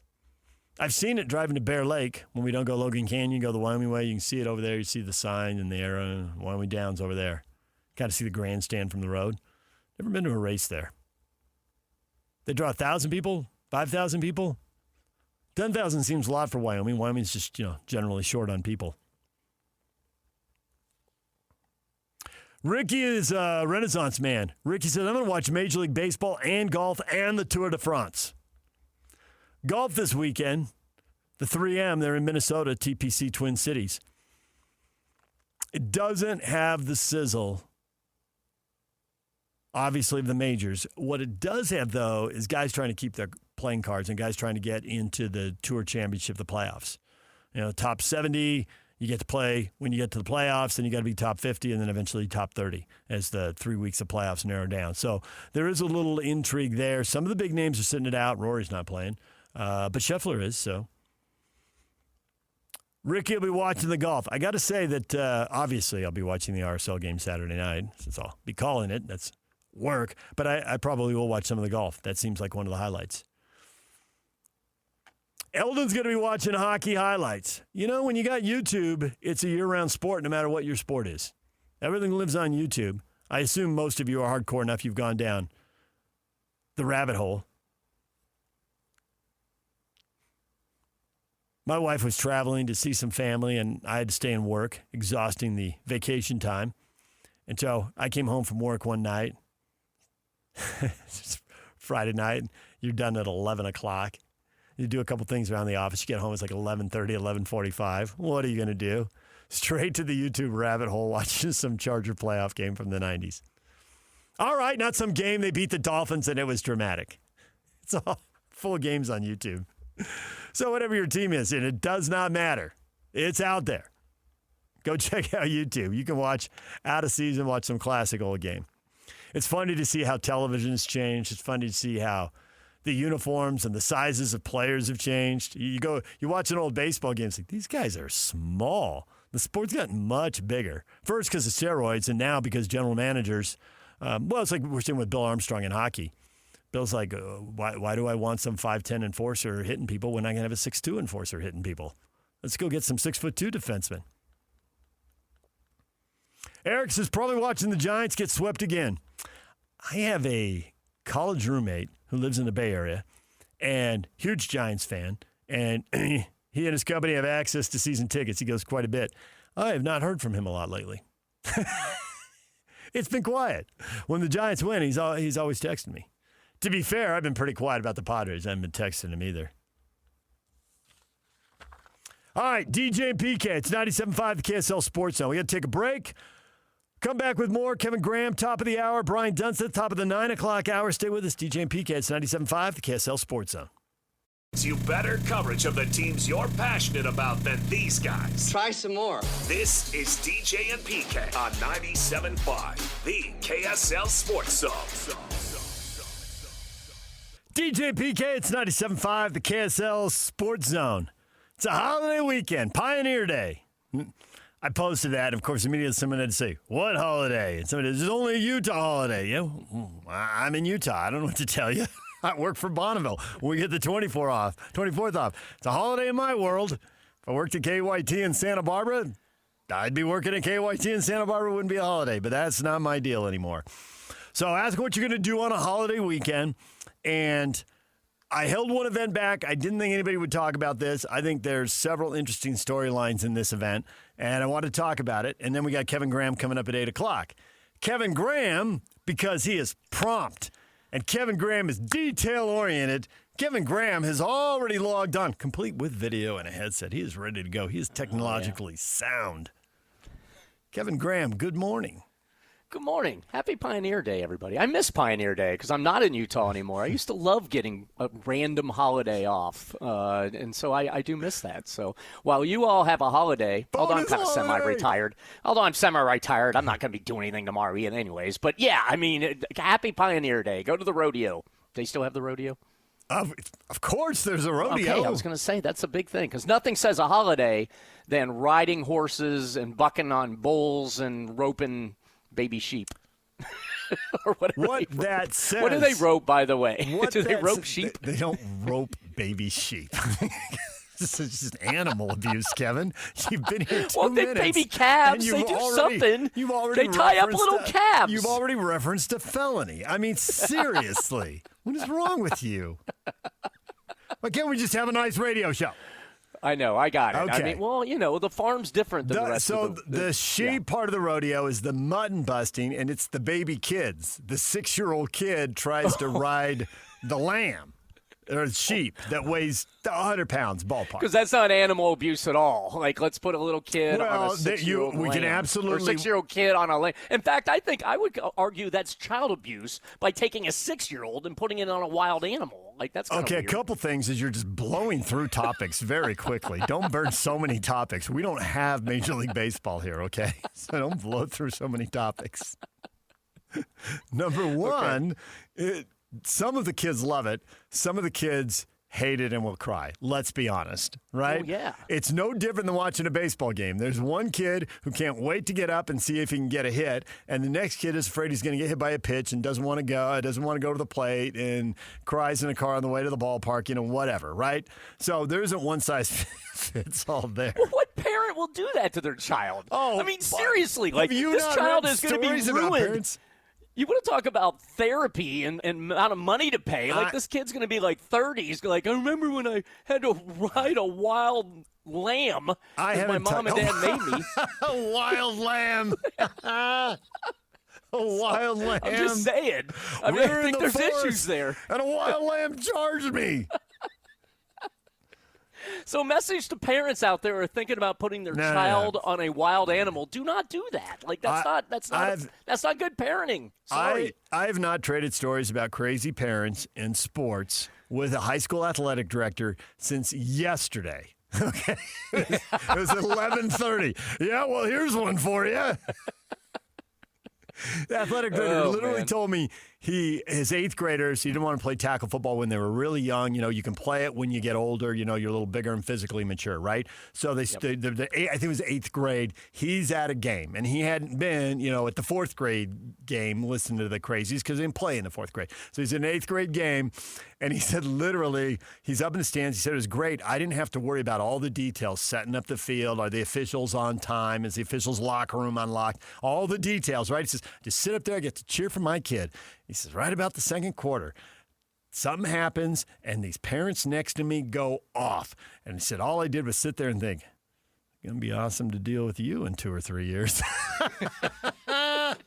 Exactly. He set that story up so well. It was very well told. Anyway. All right. Well, good. All right. Well, happy Pioneer Day. So here's the thing. I brought you on to talk football at 8 o'clock. I have NFL topics for you because if I know what Kevin Graham loves football, the National Football League. So we're going to get to that. Now, you showed up a segment early, and I'm happy to have you here. I'll talk to you anytime, Kevin. As you know, all the calls you field from me. Appreciate that. But unfortunately, you've shown up for the WNBA segment. Oh, here we go. Oh, let's go. Not really your wheelhouse. No, I pay attention. Alex is laughing his head off in there. I'm like, well, if he's here early, I don't want to be rude, but I don't know. That's not really Kevin's thing. No, trust me. I live in a state where I can make $5 bets on things, and I have bet on the WNBA before. So, I have a problem, apparently. Okay, yeah, you do have a gambling problem. Because... As you witnessed from my texting of breaking down World Cup gambling, that I thought I had a foolproof way to win on, what was that, Norway and England, I think, or whatever, and I was going to win either way. I bet on both sides, and then I somehow found a way to lose on both sides. Yeah, that was awesome. Multiple bets, multiple losses. I'll just quote. But I only lost $10. I do not have a problem that I only spend what I have, which that's good. $5. That's good. Yeah. So, World Cup, 2-time World Cup veteran Pablo Mastroeni, currently Real Salt Lake head coach. Talking to me about the World Cup, he goes, Germany went out. Germany went out. Can you believe that? And then he looks at me and goes, why do people bet on this sport? They are crazy. The guy who knows as much about the sport as anybody is like, he is just fascinated and stunned that people bet on it. He said, it is just so crazy and unpredictable. Although we had exactly the Final Four everybody thought we'd have.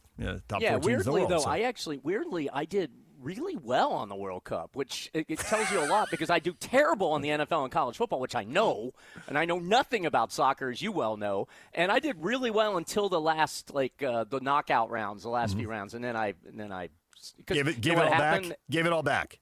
Yeah, I gave it all back. So, but you know what? It was fun. It kept me in it. I was watching. I watched more soccer this past summer that I've watched in my entire life combined. So I did enjoy it for the most Interesting if those record ratings and record viewership are powered in part by people like you putting down $5 on some rando guy scoring a goal or a game or whatever, and then you're hooked and you watch for 2 hours. Yeah, no, 100%. In fact, if I could bet on little kids riding wild animals, I probably would watch that too. But even though that should be illegal, anyways, on multiple levels. WNBA, let's get to it. Here's a WNBA point for those of you who just joined the show.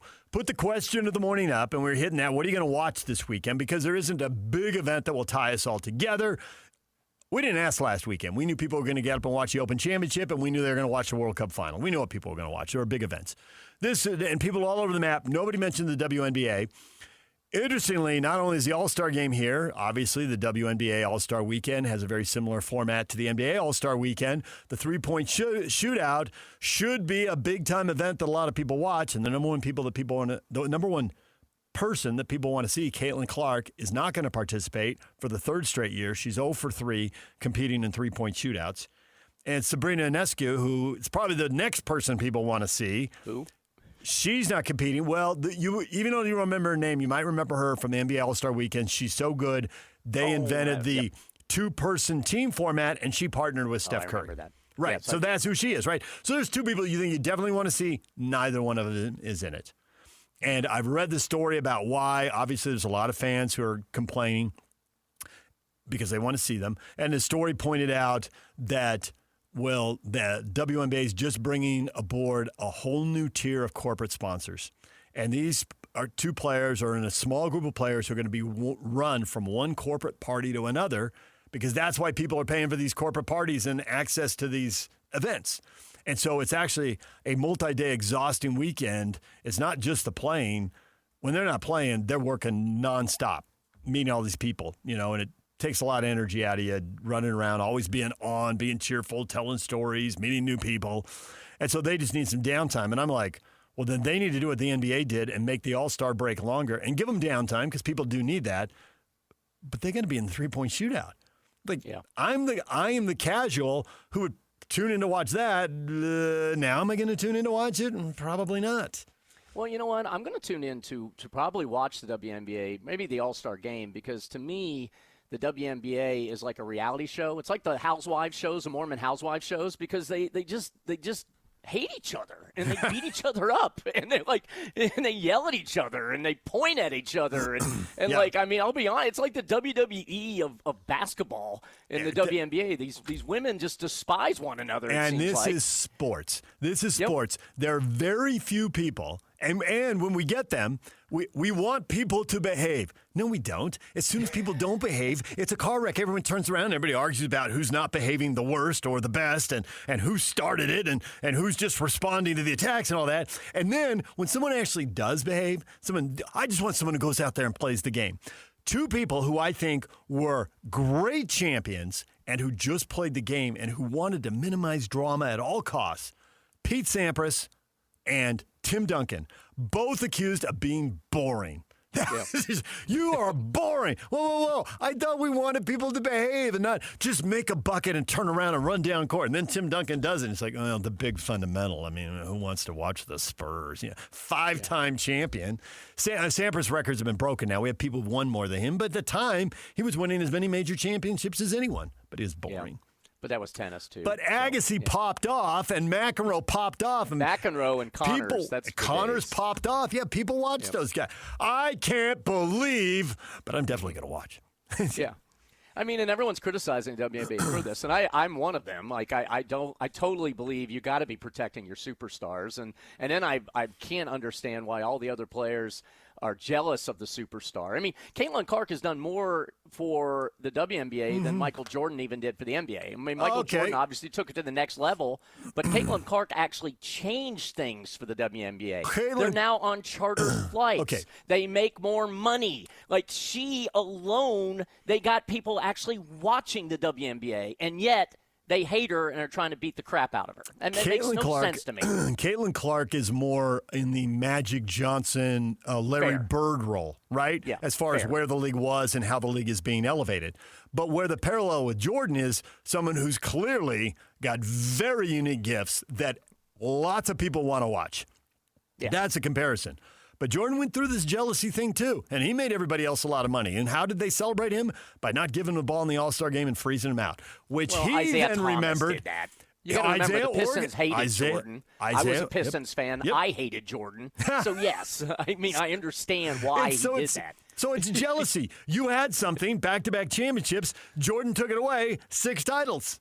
Yeah, I know. But what these players don't understand is superstars raise the game and raise the money so everybody makes more money. This is not hard. Jordan raised the money, and all the players followed Isaiah in the boycott and didn't pass him the ball. And everybody learned from it because a decade later, Shaquille O'Neal came along, and nobody passed him the ball in the All-Star game.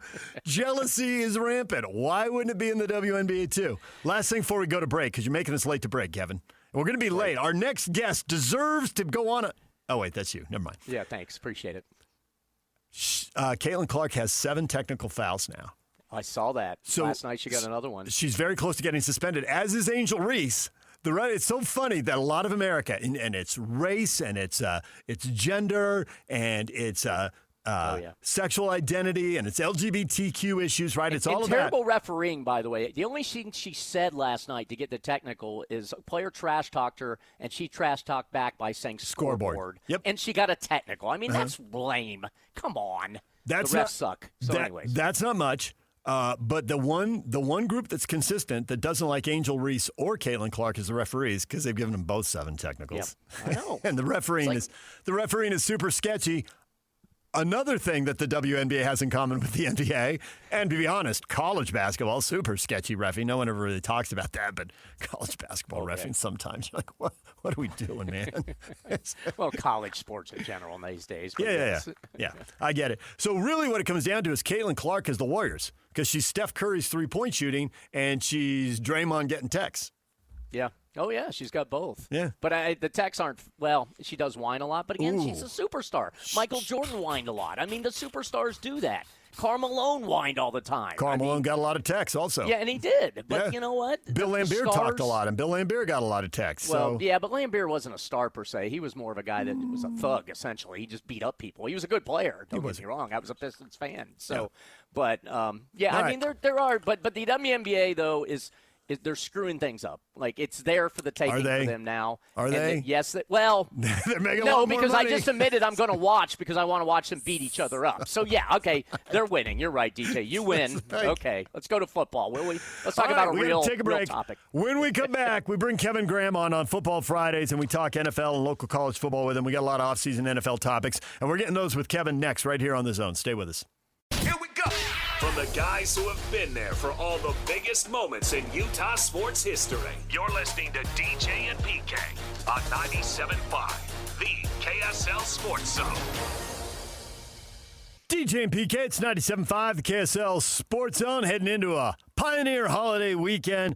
Kevin Graham joins us to talk NFL. Kevin, I'm sorry we're going to have a limited amount of time. The guest who joined us in the last segment was way too long-winded about the WNBA. It's going to cut into your time, and I want to apologize on behalf of that clown. No problem. I appreciate it. I have people on X now tweeting me lamb emojis and stuff, so it's amusing. Wild sheep. Okay, that's what social media is for. That kind of comedy right there. There's all this anonymous hate and tearing people down, and you're a loser, and I know, getting way deep down the political rabbit hole and calling each other names. No, it's there for the fun. Send me a funny GIF.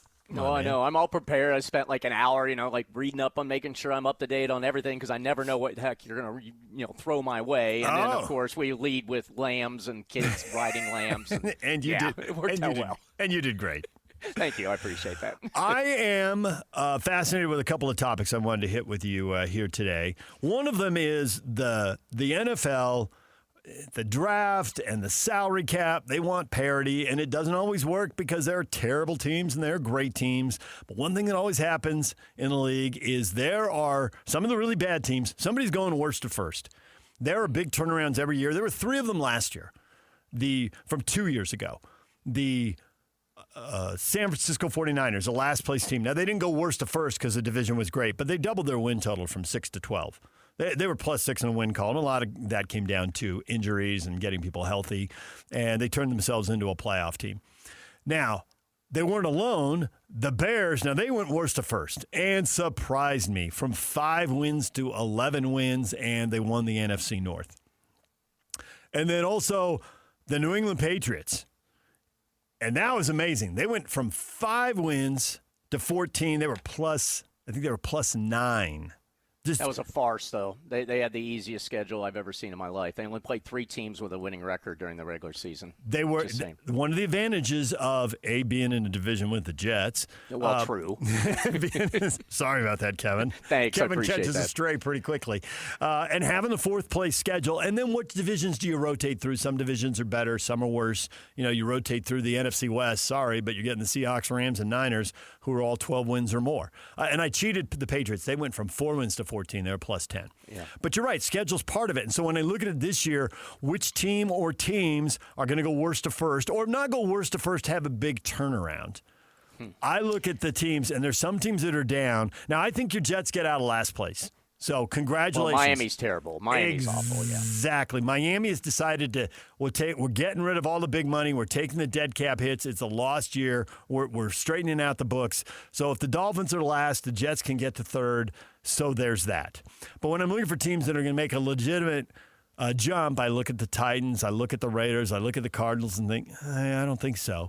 It's almost too cheap to pick the Saints in the South because that's a division where last place is 6 wins and first place is 8 wins. So, yeah, you can't pick them, yeah. Yeah, but I think that the NFC North, the Detroit Lions, it's a little cheap picking them. They were last place at 9-8, and they had some health issues. And what about a healthy year out of Aiden Hutchinson could change things? There again, it's a little cheap because they're only 2 games out of first place and last. That's doable. The team I think can really take the jump is the Giants. I think bringing Harbaugh in, they've had a bunch of first-time coaches. They don't really know what they're doing. They're trying to figure out. This guy's a proven winner. I think he can do what his brother did with the Chargers. I think he can do what we've seen in Denver. If you get a good young quarterback, you get a good young running back, you know how to run a winning organization. You've been doing it for years. Why can't he do what the Broncos have done? Why can't he do what the Chargers have done? Why can't he take the Giants? And the Cowboys should bounce back. They shouldn't have a losing record. I don't buy them the Super Bowl talk, but they ought to be able to win more than they lose. The same with the Eagles. The Eagles, to me, they always feel like a boomer bust team. They got a coaching staff. I've never seen a coaching staff that's despised more, that wins more. But it feels like they don't like each other, and that thing could fall apart. So I'm looking at the Giants and the Lions as the first 2 teams. I do think that the AFC North is unpredictable enough. If I had to pick a 3rd team, oddly, I might look at the Browns. Doesn't make any sense. Dude, they have no quarterback. I know quarterback is being demeaned now because Darnold won a Super Bowl, but you got to remember Darnold had a fantastic season last year. And so to that point, the Bengals don't go worse from first, but they were only a game in front of the Browns on 6 wins in a division that feels wide open with Pittsburgh and Baltimore having new coaches. It's not worse to first, but the Bengals from 3rd to 1st could have a turnaround season. Yeah, I was going to say Bengals just because of Burrows, if he can stay healthy. But the Bengals are so bad defensively. I mean, now they did go out and sign a ton of free agents, so how quickly will they come together and how they were able to make a run? Now, it goes back to your initial point, though, with parity and all that. Mm-hmm. I mean, look what you just did. You basically ran through most of the NFL teams, DJ. Like, most everybody has a shot based on the wild cards of being healthy, being in the division you're playing in, the schedule you have to play. I mean, it is open for the taking. Now, injuries obviously are going to be biggest key. We always have to go into the season, though, just saying, okay, injuries are going to happen. Some teams will get devastated by them, like the Bengals have the last couple years, and have no shot eventually. But you also got to look and just see, like, I'm looking at it as I was going through all the teams and trying to figure out, what teams will be great and what teams can we look at. I mean, the Giants, yes, they can jump up. Cowboys could be good if their defense steps up. I look at I'm looking at the Bears with Ben Johnson and Caleb Williams. Now, can they continue their emergence up? They were obviously in the playoffs last year. You said the Lions. The Lions, I think, are going to be big because, the question is will the new OC mesh with Jared Goff in that offense? Dan Campbell essentially hiring a new offensive coordinator after he took advantage, or actually took over as OC last year. How about the Packers? They ended the season losing 5 in a row last year, but they started the season with 9 wins and I think only 3 losses and a tie. Will Jordan Love make that next step? Can they make the jump? Parsons. Yes. Micah Parsons, is he healthy or not? He got hurt. Didn't they lose 5 in a row? They did. Yeah, and exactly. You lose a very, very disruptive defensive player. Yeah, and you lose 5 in a row. Yep, New England I think is going to be good, but I think they're going to step back because they're going to have a tougher schedule. They did add A.J. Brown, but also he can be a problem in the locker room as well. Drake May, of course, they have a coach that decides to have affairs with reporters, so let's see how that breaks down. The Bills are the one team I always look at every year, and every year they look as a favorite, but Josh Allen just hasn't been able to take that next step, and now he's going to have a new offensive coordinator, and of course they have a new head coach. So, I don't know, man. I look at it, I hate to say this because I hate the Broncos, but Denver, if Nix doesn't hurt his ankle, another break, by the way, that New England got in the playoffs last year, going up against the backup quarterback to allow them to get to the Super Bowl. And, by the way, they played Houston before that, who had no offense whatsoever but had a great defense. Houston, by the way, another team to keep an eye on because they do have such a dominant defense. Can C.J. Stroud step up? Like you were going. There's just so many different ways you can look at it. Can the Chargers, your former team, can they make a move now if their offensive line can stay healthy? And can Mike McDaniel finally get Justin Herbert to become that elite quarterback so they can step up? The AFC, I think, is wide open, in my opinion. I still think on the NFC side, you got Seattle. You got to put in there. I'm a little worried about Kenneth Walker going away. Charbonneau, because Darnold definitely needs support and needs a running game. Charbonneau's got an ACL. They're going to have to rely on the rookie Jadarian Price from Notre Dame. Kubiak left, so how will Darnold respond to that? And then, obviously, from the NFC West, you got to look at the Rams, man. I think talent-wise, they got the best team. They do. Can Stafford stay healthy? Will Myles Garrett? He'll be a great player, and there's no doubt about that. If Aaron Darnold shows up, can he obviously add? They play in the toughest division already. So, honestly, I think it's Seattle or the Rams out of the NFC. And in the AFC, I think it's there for the taking. I would actually favor Denver, but you can't count out Kansas City. If Mahomes comes back being strong, he's got Bieniemy back as his OC, who's always downplayed because, obviously you always look at Mahomes and Reed. But Bieniemy, when he was with KC, that's when Mahomes was at his best. So, you can't count them out. It's just that's what's so great about the NFL and why it's awesome. I'm in North Carolina and Charlotte. They started. They're the first team to go to camp. The veterans reported yesterday. It's game on. And now we'll just see how it plays out and who can stay healthy, who gets the breaks during the season, and ultimately, towards the end of the season, who's playing the best ball, and then that's the team that, is going to probably win the Super Bowl. I am 100% on board with what you said about the Broncos. That is a team that was winning and getting better and getting to the playoffs when they had major cap problems. And they're largely out from under that, and they're still on Bo Nix's rookie deal here, briefly. Yep. Yeah, I know. So he's going to get his money. This is the window. This is the window for them. Go do it. And Waddle joined, so they got another wide receiver for Nix. I think the biggest question for the Broncos, and this is where I'm kind of, Peyton is one of the best play callers in NFL history, you can argue. Well, he promoted Davis Webb, the quarterback's coach, to be the new offensive coordinator, and he's going to let him call plays. Now, we'll see how long that lasts if their offense is struggling a little bit, but I found that curious that Peyton was giving up play calling after how good, that's his forte in addition to being a great head coach. So I think that's something we got to keep an eye on as well with the Broncos. Interesting story where the NBA and the NFL merge. We have seen, not a lot, but a few NFL players take less. Tom Brady famously did it so they could put a better team around them. And now we've seen Victor Wembanyama do it. The NFL quarterbacks, there are, and we'll update this now with, I was talking earlier in the show using 2025 numbers, and right now I'll use the 2026 numbers. There are 2, 4, 6, 7 quarterbacks making $55 million or more. And there's another 5 who are over 50. So 12 of the 32 starting quarterbacks are now making more than $50 million. Mahomes is in that group. He's with his deal getting a bump here. He's now going to be the highest paid quarterback, surpassing Dak Prescott. $64 million for Mahomes, $60 for Prescott. What you just said about KC, Mahomes, Prescott, Burrow, the 3 highest paid quarterbacks, all missed the playoffs last year, all had losing records. Mahomes obviously had the injury. Burrows wasn't healthy either. Right. So, and but Dak's you think, overpaid. but that's part of putting so much money into one player. I get it. And some of these guys are overpaid. Like, I think there's a lot of guys is like, you're a good quarterback at 35 or 40 million bucks. I'm not sure I love you at 55 or 60 million bucks. Now, when the Rams won the Super Bowl, Stafford was a $40 million guy. Now he's a $55 million guy at age 38. When Mahomes was winning big, he was on his rookie contract. That's changed. Obviously, Seattle cashed in with a lower-paid quarterback. Darnold's like at $33 million. So I'm really intrigued with these teams that are going all in on the quarterbacks. Last year, I think 10 guys made over $50 million, and half of them made the playoffs and half didn't. Now this year, it'll be 12, and it'll be interesting to see how many of them make the playoffs. And how much money will you walk away from? It's easy for me or you to tell somebody, hey, take less money and you'll win more. Maybe it's a business, and how long do you get to play for? They get hurt. I mean, Mahomes, Burrow, we've seen it.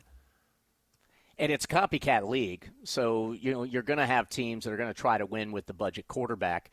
I would say, and it's kind of surprising to me because if I'm a quarterback, I mean, we're talking. I mean, it's all funny money, but if I'm told like, hey, you deserve $55 million, you're one of the best quarterbacks, but if you take 35 or 40 million, we can build a better team around you.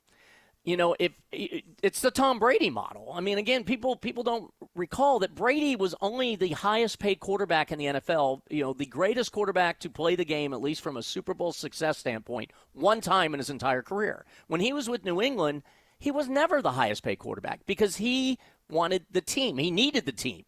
And that allowed New England more than anything else to build a great team around him with, at the time, a great coach and obviously having the best player of all time to play a position in Brady at quarterback. You would think more quarterbacks because, honestly, DJ, and again, this is easy for us to say, I'm pretty sure that if I or you made even $30 million, I'm pretty much, I can live on that. I can set future generations of my family on that, and yet I can make even more money in endorsements because I'm going to still be great, and my team's going to win Super Bowls to boot. So $30 million really is going to turn into $50, $55 million anyways. Again, easier said than done, and you got agents that obviously are being paid to go out and make as much money as possible for the players so they can make as much money as possible. So, yes, you're 100% right. I think you're going to see it. I think if you say get Denver to win a Super Bowl this year with Nix on his rookie contract still, or whatever team that has a mid-level kind of guy, I think that is going to be the model going forward for a lot of these NFL teams because you do, unlike a lot of the other sports, you got to have a team, man. There's 22 players that you put on that field every day on offense and defense, and you can't just have one player eating up all the money and expect to win a Super Bowl every year. It's too hard in the NFL. But with that said, the cap keeps going up because the revenue keeps going up. The TV deals keep going up, the media deals, the streaming deals. Now they're overtaking the world, so they're making money probably over in the world. Mm-hmm. Everything keeps going up, so $50 million probably will be a mid-level quarterback in a couple years anyways. So the teams that have quarterbacks who are inexpensive, Bo Nix on his rookie deal, $4.6 million. It's crazy. Right? So they have a chance to put a much better team around him, and it's one reason that you and I both like the Broncos. We saw him win last year. We saw him go to the playoffs the year before that. They've had success. They get to spend money on positions that other people just can't afford to spend that kind of money. And so I think you got to underline that. And then the Bears. The Bears still have a quarterback who's on a rookie deal. So a massive advantage for them. Is Stroud on a deal too? The Houston quarterback? I don't think he's making. He's making $9 million. Yeah, see, and they Houston, have again's got an elite defense. And they have a phenomenal D, right. So they can afford to spend on that. So there's some teams here. Caleb is also at $9.8 million. Caleb Williams in Chicago. Well, we saw the Niners, as you mentioned, Purdy. I mean, they made the Super Bowl with him when he was the last player picked in the draft. So I don't even know if he was making $1 million at that time. So Baker Mayfield and the Bucs, you like him at $33 million. He's making Sam Darnold money. Now he's negotiating now. And he's 31, money. So if he wants a big payday. He's going to make over $50 million probably with Tampa Bay. I don't know if he's really a $50 million quarterback, much like I don't think Dak's a $60 million quarterback. But in this day and age of lack of great quarterbacks, it's the most important player in the field, we always talk about. So if that's what it takes to keep him and if that's what they think they need to pay, then that's great. But to your point, then they're going to have to pay less to be able to surround him with some of the players to make that team possibly another Super Bowl team down the line. Daniel Jones with the Colts, $44 million winnable division. Yes. So if he can stay healthy, and he's got the Achilles thing. That I've witnessed the Achilles thing on my team multiple times. Vinny Testaverde back in the day got the Achilles injury when the Jets were actually favored to go to the Super Bowl. This is before a lot of people were born, and he wasn't the same quarterback the next year. Aaron Rodgers, when he played with the Jets just recently. It took him a year to get back to form. Like, I watched Aaron Rodgers last year against the Steelers. Not that he was outstanding or the past Aaron Rodgers, but he was a heck of a lot better than when he was with the Jets, part of it because he had a better team around him. But, it takes a while on that Achilles injury. So I would not be surprised if Daniel Jones takes a step back this year because I honestly think that injury is hard to recover from and to get to be back to being 100%. So I don't know about him, honestly. Aaron Rodgers at $22 million, Sam Darnold at $33. Yeah, Darnold, he just won the Super Bowl. Yep. So, if he can play anywhere near where he's played, honestly, the last couple years, although he did have a meltdown towards the end of the season when he was with the Vikings, if he could play to that level again, Seattle's got a great defense again. Really the big thing is just, are they going to have the same level of passion and, did they sit on their laurels at all in the offseason? Can they be that, I guess, Chiefs were the last team that went back-to-back, 23-24, something like that? They could easily be, well, not easily because the Rams, I think, are really good. They should be right there, Seattle and the Rams in the NFC, and have a good shot at repeating. Last thing, I want to switch gears here and throw you a little bit of a curveball. But you might have local knowledge because you are currently living in Charlotte, and you've lived there for a little while now. There's a speculation out there, and that's all it is right now is speculation. But you've probably read about Tom Dundon, the owner of the Carolina Hurricanes, the Stanley Cup champs. He's purchased the Portland Trailblazers, and he's basically running around town, and if anybody has money, he screams mine. That's it. Oh, yeah. He just fired his whole broadcast team. The whole broadcast team is out. He's cutting everybody. He let go a bunch of vice presidents on the business side before that, and now he's fighting with the city, county, and the state over the lease. Primarily the city, but the county and state might be kicking in to refurbish or build a new or whatever they end up doing. There's speculation about him going to Vegas and Seattle, and Bill Oram, you probably remember from the Salt Lake Tribune, has a good story about owners are like, well, I like Tom, but I like $200 million more, which would be their share of the expansion fee. So forget those two towns. But Kansas City, Nashville has been mentioned. Kansas City lost the Kings, has built an NBA arena on spec. It hosts the Big 12 tournament, so there's Ute and Cougar fans who've been to that. That seems a possibility. Nashville, to me, seems a little iffy, and you've had family in Nashville, if I'm correct. Yeah, because my daughter lives there. Baseball, they already have football, and they already have hockey. They're about to get baseball. It seems like they're the leader for expansion in 4 or 5 years. I could see he'd want to run in there with basketball and beat them there. Major League Soccer, I mean, what, they're going to have like 5 teams in there, everybody writing $1 million deals? Is that, or multi-million-dollar deals, or in the case of the NFL, multi-billion? I don't know that that's the perfect scenario. But then Plus I heard Memphis isn't far either. So right. I don't know if I really don't think you can put 2 teams in Tennessee in the NBA. Okay, wait for it. The thing I just read is he's already got a deal in Raleigh. He'd put him in the building there, even though Charlotte has a team that's a little less than 3 hours apart, maybe 2.5 by car. That, I think, would go over really poorly in Charlotte. What would the league say? How would the vote go? It just needs to be a majority vote. I'm just curious if, having lived there, you have any insight into how that might fly.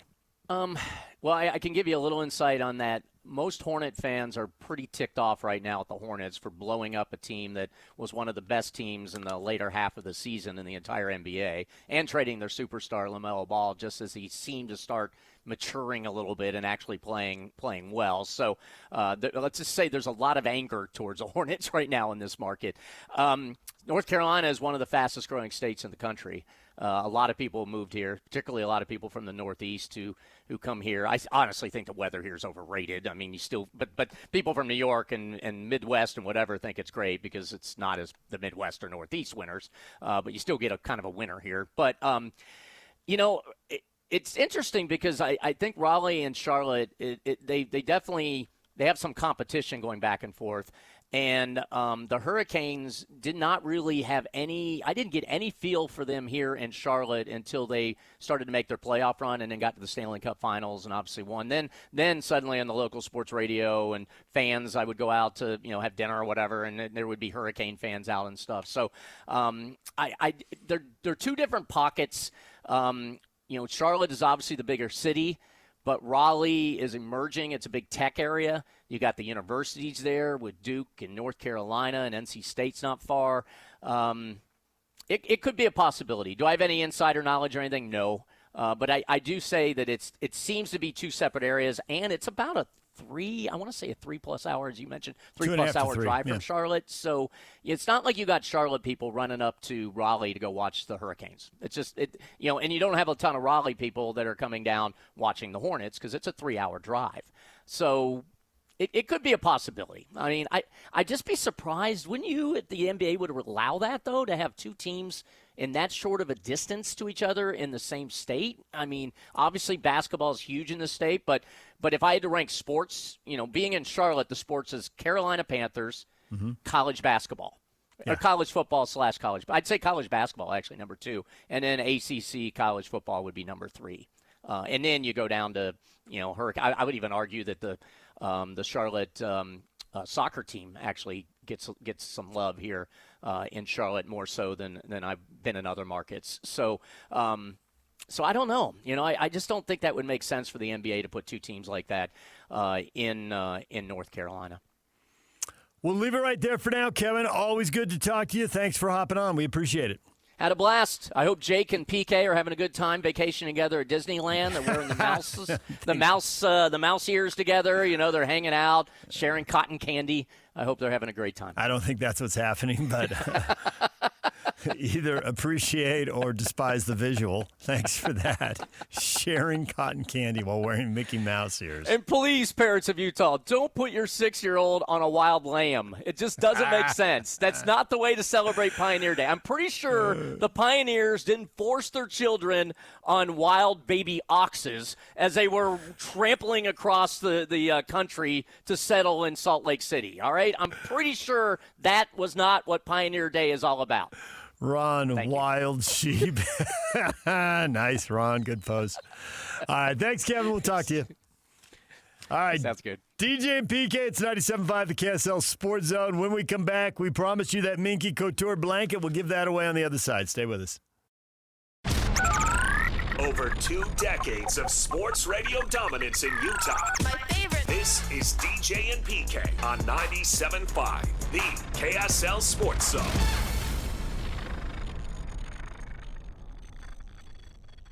DJ and PK. Time to give away a lush flag blanket celebrating America's 250th birthday. Caller 12 right now, 801-575-ZONE. Wins the blanket. It's sized to match a standard American flag. It also includes an exclusive America 250 Minky Couture label created to commemorate the nation's semi-quincentennial celebration. Semi-quincentennial. 250-year celebration. Call right now, 801-575-ZONE, and you can win. All right, a little NFL talk there with Kevin Graham. If you're just joining us and you're just coming in a little late, we talked with him about teams that could go worst to first. And if teams not worst to first, teams that could go, from third to first. Looking to you, Cincinnati. There is always turnover. 7 playoff teams. They can't all hold it together. Somebody will fall apart. Will it be Jacksonville and New England, who won 13 and 14 games apiece because they play much tougher schedules this year? Is it Pittsburgh because they won 10 games? Much tougher schedule. They got to play that first-place schedule now. So, intriguing as always, and the NFL will be with us soon. I put the question up on Facebook, and we'll spend some more time on this later this morning. What sports game event will you be watching this holiday weekend? And there were people who said there's nothing watchable till the Hall of Fame game, and that is only borderline watchable. The Hall of Fame game has gotten more anonymous with time.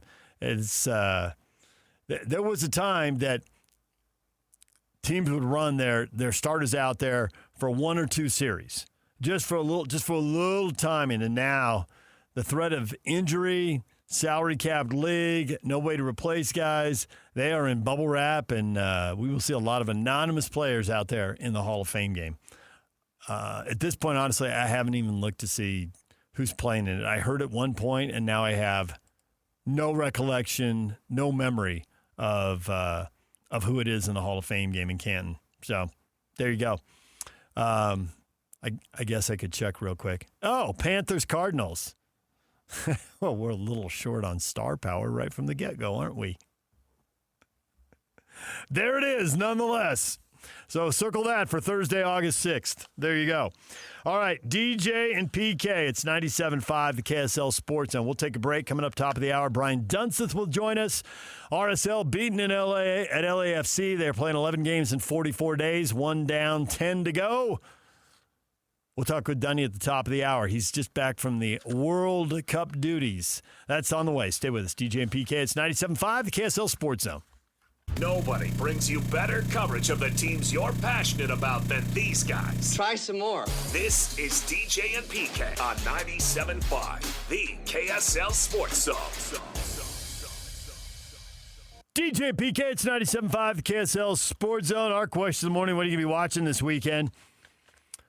College football writers who've used their vacation time now and are back covering the various conferences as they cycle through the media days. It's a 4-day monster for the SEC with 16 teams, 4 teams per day. Other writers need something to do, so it's time for lists. And where do BYU and Utah show up on these national lists? The Athletic, behind a paywall, so not all of you see it, ranked all the starting quarterbacks as best they could figure out who the starting quarterback was at some schools. It's clear for some of our local schools, isn't it? They ranked the best to the worst, and they put them in tiers. At the very top of Tier 1, putting an exclamation point on, don't get caught up in the recruiting hype. From Ole Miss, put your hands together for Trinidad Chambliss. Yeah, nobody in D1 wanted him. D2. I mean, honestly, if he'd gotten an offer from UMass, would he have gone? Is there a sadder program in Division I football than the University of Massachusetts? Wandering between Independence and the bottom of the MAC. BYU went back and played them in Foxborough. They played in the Patriots Stadium. Hey, you get to play in an NFL stadium in front of 1,942 fans. 1,941 of them root for BYU. I mean, it was a bigger crowd than that. But it was a crowd bolstered by BYU fans. And it was a hideous game. BYU rolled them. It was a scrimmage. But Trinidad Chambliss didn't even get an offer from UMass. He went D2, and now he's at Ole Miss, and he's ranked number 1. So let's not get crazy over the star system and rankings and who lands who. And if players get better, they will be found. I was talking to, I mentioned earlier, I was talking to athletic director and we got off on crazy parents. We also got off on recruiting at the high school level here in Utah and kids transferring. And I talked to him about the whole concept of, unless you're just a 4 or 5 star kid, and Utah and BYU come knocking on the door for you, or the out-of-state powers come for you, like, why not just embrace a Big Sky school? And we got 3 of them in state. And you're more likely to either play instead of standing on the sideline or play more. Maybe you're playing 10 or 15 special team snaps, but now you get to play, 30 or 40 snaps, and you get to play offense or defense plus some special teams. And he's like, oh, absolutely. Absolutely embrace that. Don't get cut. They will find you without question. Utah Tech has been losing players to the Mountain West. San Jose State, Wyoming, CSU. I mean, it's nonstop. They will find you for sure. Behind Trinidad Chambliss, Dante Moore at Oregon, number 2. Not a big surprise there. CJ Carr, number 3 at Notre Dame. And, of course, Notre Dame's coming to BYU. High expectations for him. Darian Mensah, who transferred from Duke to Miami, 4. And Julian Sand at Ohio State, 5, because it's literally, I don't know if you know, this is the only thing Congress is able to pass. It is against the law to rank Ohio State lower than number 5 in anything. So, I mean, you don't want to do time, so you got to put him in there. The only Big 12 quarterback in the top tier was not a BYU, was not a Utah, was not at Texas Tech. Sore subject. Too soon? Probably. Oklahoma State, the last place team. Drew Mestemaker, the transfer from North Texas, coming with his coach. Again, they will find you. If you're good, you will get a chance. They rank him 6th. Then the legendary Arch Manning, 7. And PK's not here to wince when I say Sam Leavitt, transferring from ASU to LSU at number 8. That's the top tier of quarterbacks, if you can believe it. In the next tier, more Big 12 at number 10, Noah Fafita, Arizona's quarterback, who, as we've said multiple times, that guy's good. If he were bigger, he'd be an NFL prospect. If he were bigger, he'd be in the NFL, because I think he's already done his 3 years in college. But he's not, so he is back. And there's nobody else in Tier 2 from the Big 12. But you're done waiting. Tier 3 at number 22, Devin Dampier. And at number 30, the last player in Tier 3, Bear Bachmeier. And, man, Ron McBride was in here yesterday pumping up both those guys. And he was pumping up, actually, Bird Ficklin, and that bite got pulled by our social media team, is out on social media. You can listen to the whole interview wherever you get your podcast. Go to KSLSports.com. Go to the KSL Sports YouTube page. It's available, Apple, Spotify, wherever you get it. Jake's gone, but Alex is getting work done. Stuff is posted in timely fashion, despite me coming in and telling him some boring story. Stays locked in. Gets it done. In between those two, there are some other quarterbacks. Rocco Beck, who transferred from Iowa State to Penn State, was actually number 24. And then as you drop down, Will Hammond, the Texas Tech starter, is ranked 35th. He's in the kind of in the Tier 4 group they have. And they got explanations for each of these tiers as far as, NFL guy, really good college quarterback, and they kind of break the tiers down from there. Jaden Craig at TCU. We're always wrong about preseason projections. You can't be right about everybody. And as much as we spotlight the stuff we're wrong on, how did Arizona State do that? How did BYU do that? We're also right about a bunch of teams. And I think TCU is the top half of the league, but I think for teams in the top half of the league, they're getting the least attention. And when you're top half of the league, you're probably winning 5 or 6 league games. So if a couple of those conference games break your way, you're in the conference title game. When do you play a team? Are there injuries? How good is Jaden Craig? Is he going to outperform a preseason ranking? He's getting some respect there. We're not talking a lot about TCU. DJ Lagway at Baylor, 42nd, is also, in that tier. Now, if there's a team I'm sleeping on, and Alex, you can come back and call me out on this, it's Baylor. I just don't buy it. They'll be somewhere between pretty good and not so good. And Dave Aranda, at some point, they're going to force him out. I just can't believe they're going to get it together and be in the top quarter of the league. Get it there, be there, sustain it there. Baylor's been at that level before, and they can do it again, but it just doesn't seem like it's going to happen in this group. But for the people who beat him up, he does get some stuff right, and they have had some decent seasons. They're getting a lot of hype from the national media, but I've yet to talk to or but see, you're like interact with anybody who has yet to believe the hype of Baylor. Julian Lewis at Colorado, 49. It is a massive year for Deion Sanders. He had a bad year, which we all understood because there was a lot of work to do. He had a good year, which he should have because he had two really good NFL quality players who could play at a very high level in college with his son at quarterback. And last year was impacted by cancer. It's year 4. He's getting big money. Got to go. Got to win. It seems like this is it. So how will Julian Lewis play? New starter. Which anytime you say new starter, presume new starter. Desperate times, desperate measures. Jalen Raynor, who I know nothing about, Iowa State's quarterback, is number 50 and is right behind him. So you're starting to get to the point where there's a lot of Big 12 guys kind of clustered there. But there are some Big 12 teams where no one's convinced. West Virginia, Michael Hawkins down at 72. That's not. You expect better quarterback play now. Run the ball. Cincinnati, J.C. French IV. I know nothing other than I love the name. J.C. French IV. Who doesn't love that? J.C. French IV. It's a fun name to say. And you get down to 79 where he's ranked, and there's a lot of group of 5 quarterbacks around you at that point. So good luck with that.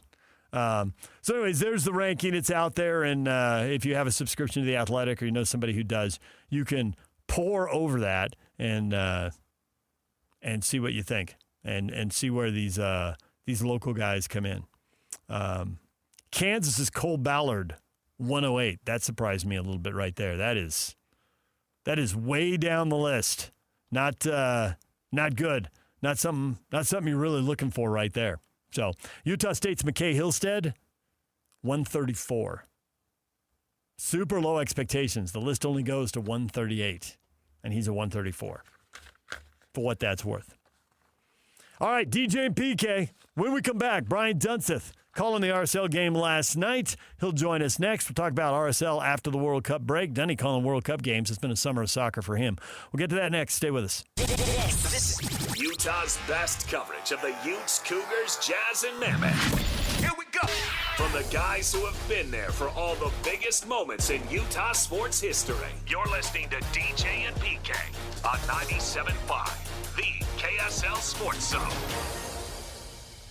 DJ and PK taking a little time off, heading into the holiday weekend. I am joined now by Brian Dunseth from anybody who's broadcasting soccer. Currently from Apple, but previously from Fox, ESPN, NBC, TNT, right now also doing a U.S. men's national team coverage. Dunny, good morning. I appreciate that, my man. My Venmo account just took a hit by you listing off all the companies I worked with. So thank you very much, my man. How are you? Did I get them all? Yeah, I mean, you left out FIFA and the World Feed for the World Cup, but besides that, I mean, you knocked everything else out. I didn't know who hired you for the World Feed. You were on a few weeks ago and we talked about you calling World Cup games, and you mentioned Philadelphia, and I said, "Oh yeah, the Philadelphia game," and I turned it on, and my wife's like, "Where's Dunny?" Like, well, it's complicated. He was everywhere else except he was everywhere else except the United States. Yeah, right. We basically our coverage. We were Scotland, Ireland, England, Holland, South Africa. Getting messages from all over the world. Some good, some very critical in terms of their criticism of what they thought my ability level was. Yeah. But nonetheless, it was an incredible opportunity. And do you know why that happened? Do you know why you got those critical messages? Karma.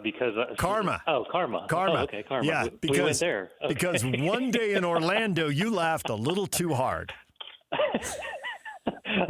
Oh, I mean, I thought it was going to be me taking a snapshot while we were riding bicycles up in Vancouver around the point of the mountain. But if you want to go here, let's go here. This one's fun, too.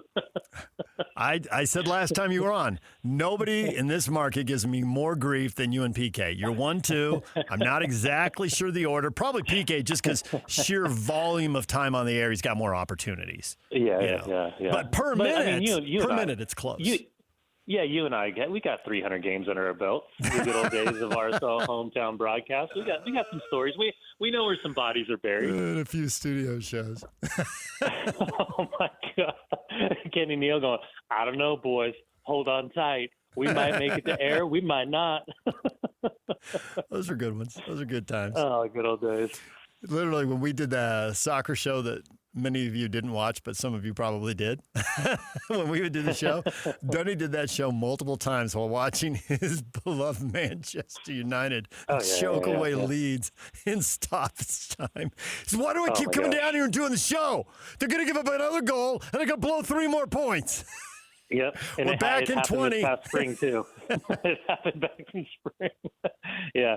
There were some moments, man. There were some moments. And as always, we always joke around the gremlins behind the scenes and everything that happens when the broadcaster, it's a show, radio, television goes sideways.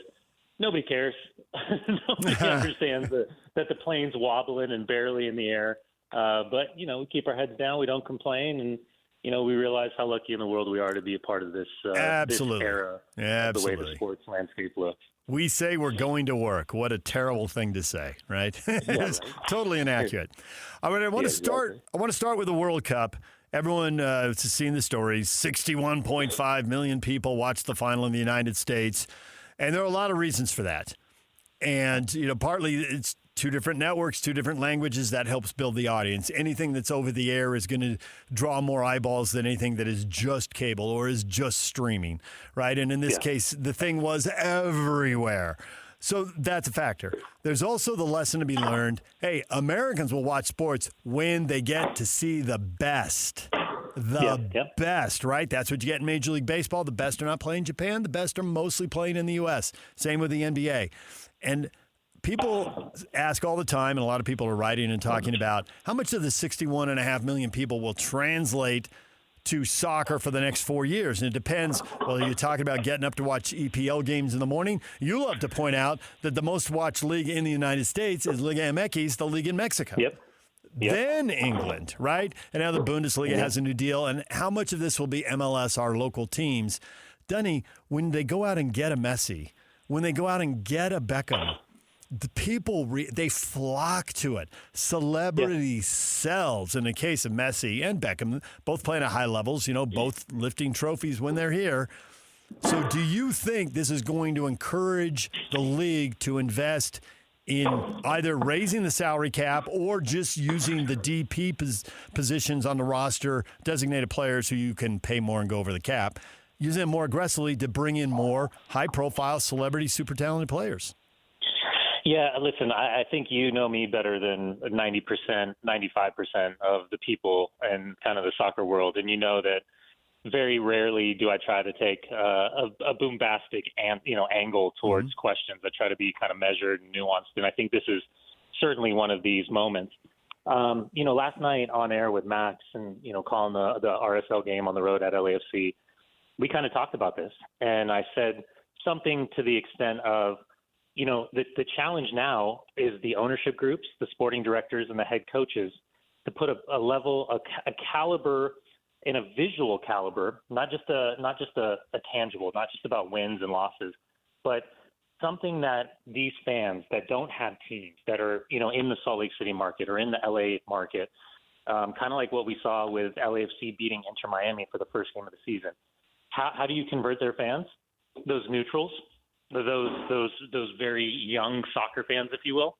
Well, you put a quality of soccer, of football on the field that they can fall in love with, that they can desire wanting to watch, that you can figure out a way to, open up that wallet and pull out the credit card, or tap that iPhone and get some bucks in your pocket. That's the challenge right now, because the reality is the World Cup is the elite amongst the elite, and the differentiator is in this nuanced conversation, how we fall in love with the Olympics in the summer. And, all of a sudden we're like, yeah, man, did you see that skeet shooting competition? We're gold medalists. Or, did you see that, I don't know, whatever,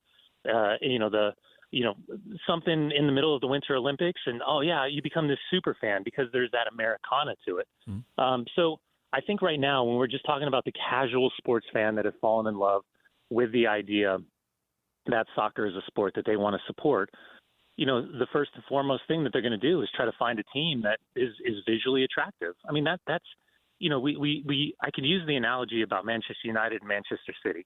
How many new fans in the past 10 years are Manchester United fans?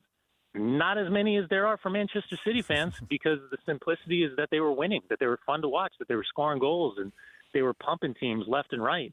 And they were so dominant that they were fun to watch. So, again, I think it comes down to, in this idea of Lionel Messi being in Major League Soccer during this tenure, with the idea of how do you create the momentum post-World Cup, a lot of this just simply comes down to the onus and the responsibility of clubs like Real Salt Lake to prove to these casual fans that their time, their money, the effort to be a part of this game day situation, either in stadium or sitting on their couch and watching on Apple TV or watching on Fox, that they're inspired to want to be a part of it, and they're inspired to want to continue to watch it. I have in front of me a list of the MLS teams and how much money they spend on salaries. Now, teams are spending money on transfer fees, so I know it's not perfect. I get that. But we'll set that aside for now. Going into the World Cup break, the top three teams in the West, Minnesota and San Jose, were tied for first, $15.5 and $15.7 million. RSL was third on $15.8 million. They're all in the bottom third. Now, they're at the top of the bottom third, but they are in the bottom third of the payrolls.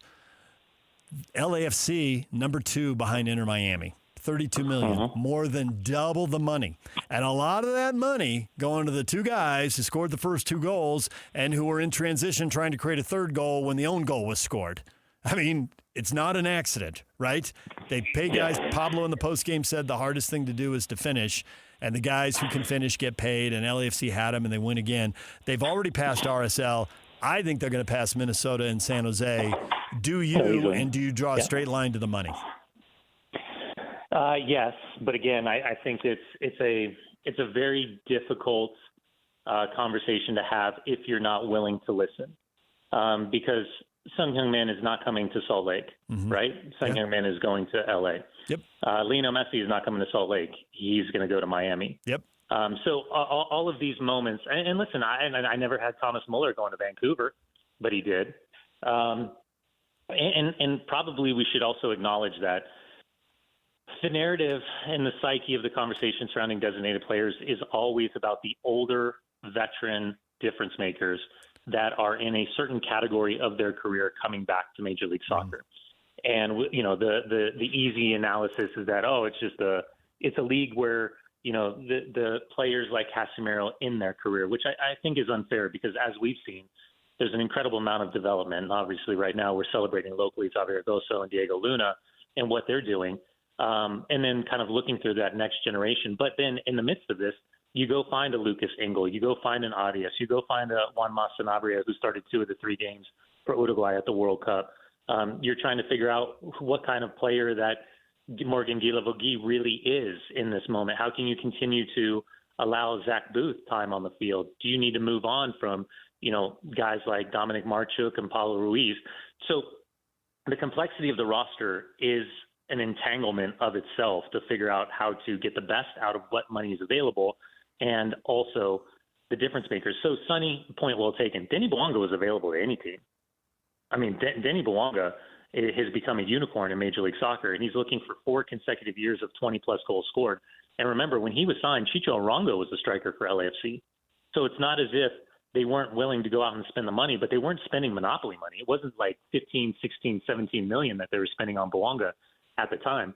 I mean, that's the hope when you sign a Morgan Guillavogui, is that you're getting the next Denny Bouanga, or you're getting somebody similar to what Denny Bouanga has been capable of doing.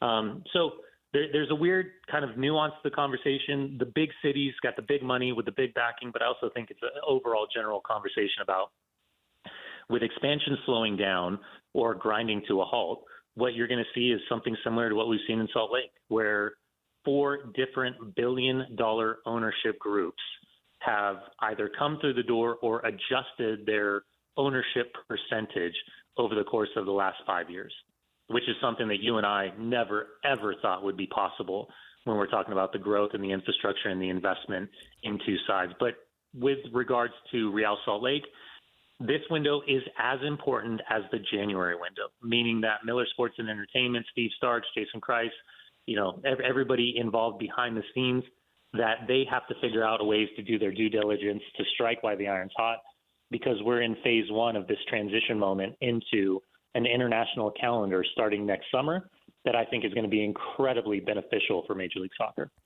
I also misspoke. I had brain lock and said Minnesota. I should have said Vancouver tied for first, and their payrolled $24 million, so sixth best. So I got to clean up that mistake. Now you've seen RSL. They had 4 players sidelined by injury, although Piol's been out so long, I don't know if people even count him. But nonetheless, four guys sidelined by injury. Justin Glad, who would have been in that middle of the defense trying to defend on those counters, is out, and apparently out for a while longer, so long I wouldn't even want to put a definitive date, but I think it's a month for sure, and then we'll see how much more it is than that. So do you think RSL is built for 11 games in 44 days? They lost the first of the 11. They got 10 more. 3 of those are Leagues Cups games, the rest MLS games. Do they have the talent and the depth to handle this stretch, or should people buckle up? This is going to get difficult and maybe a little ugly. If you're focused on defenders, that's the big concern, is Justin Glad. The fact that Arias traveled and did not play, but he was on the bench last night, is a positive. But I think he can play in that central, but they prefer the idea of him to be on the right. You don't want to ride Philip Quinton through these 11 games. And if that means you got to go and find somebody like the way they acquired Philip Quinton, a guy who's potentially a third or fourth center back in the kind of roster profile, then so be it. But you still have some opportunities to make some moves with some money that was acquired with Nelson Palacios heading up to Toronto FC. I'm concerned about riding Sergi Solans throughout this window. I'm concerned about Victor Olatunji with the opportunities that he's scoring. It seems like it's not a lack of getting himself in goal-scoring opportunities. It's a lack of confidence in those moments. I'm really concerned about Kalaskin and Spearings and the lack of athleticism in that central part of the midfield. They got completely run apart. And even very clearly, you can see on that second goal, Luna's trying to indicate that he wants the press. He wants to get higher up the field. And Spearings is a good 20 yards behind in recognizing when that press was on. And that was the buildup for the second goal. I'm concerned about that back line. So, I think all of the good things that RSL is and where they're at in the Western Conference playoff race, last night was a great mirror to look at, to understand collectively, individually, and roster-wise where this team ultimately is. I think they're good enough to be a top 4 team in the West, but the margins are incredibly thin. And Solon's not finishing right before the halftime whistle, that would have made it 2-1. Olatunji's header, that would have made it 2-1. Instead, it goes the opposite direction, then it's 3-0. There was another half opportunity where Olatunji stings the shin cat or the shins of Hugo Lloris, and then ultimately Engel gets the deflection that had is a very good one that finds the back of the net and at least pulls one goal back. But these are the margins. RSL is going to be able to compete with a lot of teams, but when we're talking about the LAFCs, and by the way, LAFC sending Nathan Ordaz for $2.375 million to DC United plus another $500,000 in add-ons, which are easily achievable. That's a substitute that you effectively just made $2.8 million on. A substitute, a homegrown player substitute. And then they move Boudry back to Sweden and make a profit of close to $500,000 or $1 million on top of that. So they're going to be super active in the window. They're going to be looking for left backs and central midfielders and attackers. And it just goes to show that even with the money being spent for RSL, there's still going to be a difference in the way that the recruitment and the blueprint is laid out. And I still think, and that's where I would say RSL is in their infancy of this transition of ownership and decision-making behind the scenes of how they're putting together not just the present, but what the future of this club wants to look like. Real Salt Lake tied for 4th now. Actually, a little tiebreaker advantage, but it's pretty early to worry about that. 26 points, tied with Dallas. Portland is down there in 12th place on 18 points. What do you think about the RSL-Portland matchup Saturday night, 8:30 in Oregon?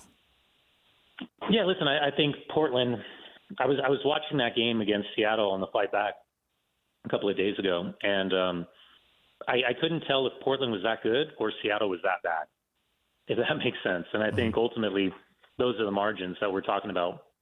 And really in the Western Conference, that any game can go in any direction. Here's where I wonder.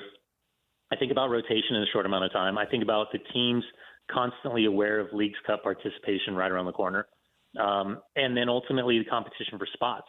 And I think when you're trying to put yourself in Pablo's shoes, which are the positions that he can take risks in, knowing that they didn't walk away with points at BMO Stadium. So the need for points, the opportunity against a Portland Timbers side that fired Phil Neville before the break and now has brought Marty Cifuentes in. So he's going to want to put his own stamp on what this team looks like. And for Portland, coming off the 2-2 draw at home against FC Dallas, they'll be a little bit frustrated for dropping 2 extra points. So I think there's a lot of general factors that I'm looking through, but ultimately none of that matters. If RSL wants to be a playoff team, these are the type of games going to Portland that they've got to walk away with at least a point on the road and not find themselves looking back, as we always did for years upon years working together, saying, man, if that game, if they would have held on to that lead, if they wouldn't have lost that in the final second, these are the type of games this week, and I think we're going to look back and say, was this the genesis of a run, or was this just a typical performance where they couldn't get enough, and that's going to haunt them for home field advantage in the playoffs? Okay, finally, let's leave people with a laugh, because I didn't fully explain why you have such bad karma because of your bad behavior in Orlando. Let's tell the story. I cannot wait to hear this. If for no other reason, I know you remember. You don't remember this? No, I know where you're going. Okay. I'm just seeing how far down the rabbit hole you want to go. Okay. Well, Alex is producing, and Alex is on the pregame show. Alex calls the high school soccer, KSLSports.com, and Alex wants to know this story. He does. Okay. So there's we're calling a game, Real Salt Lake's at Orlando, and this is in the era when we travel to the games, or literally up there in the press box, right? And there's a counter. I can't remember who it was, and it's excitement. The crowd's roaring. We're screaming, anticipation. And the goalkeeper dives to his left, and whoever's shooting cuts it back, but not quite far enough. The goalkeeper drags his leg and makes a kick save, and the ball goes carrying around. Kick save and a beauty, right?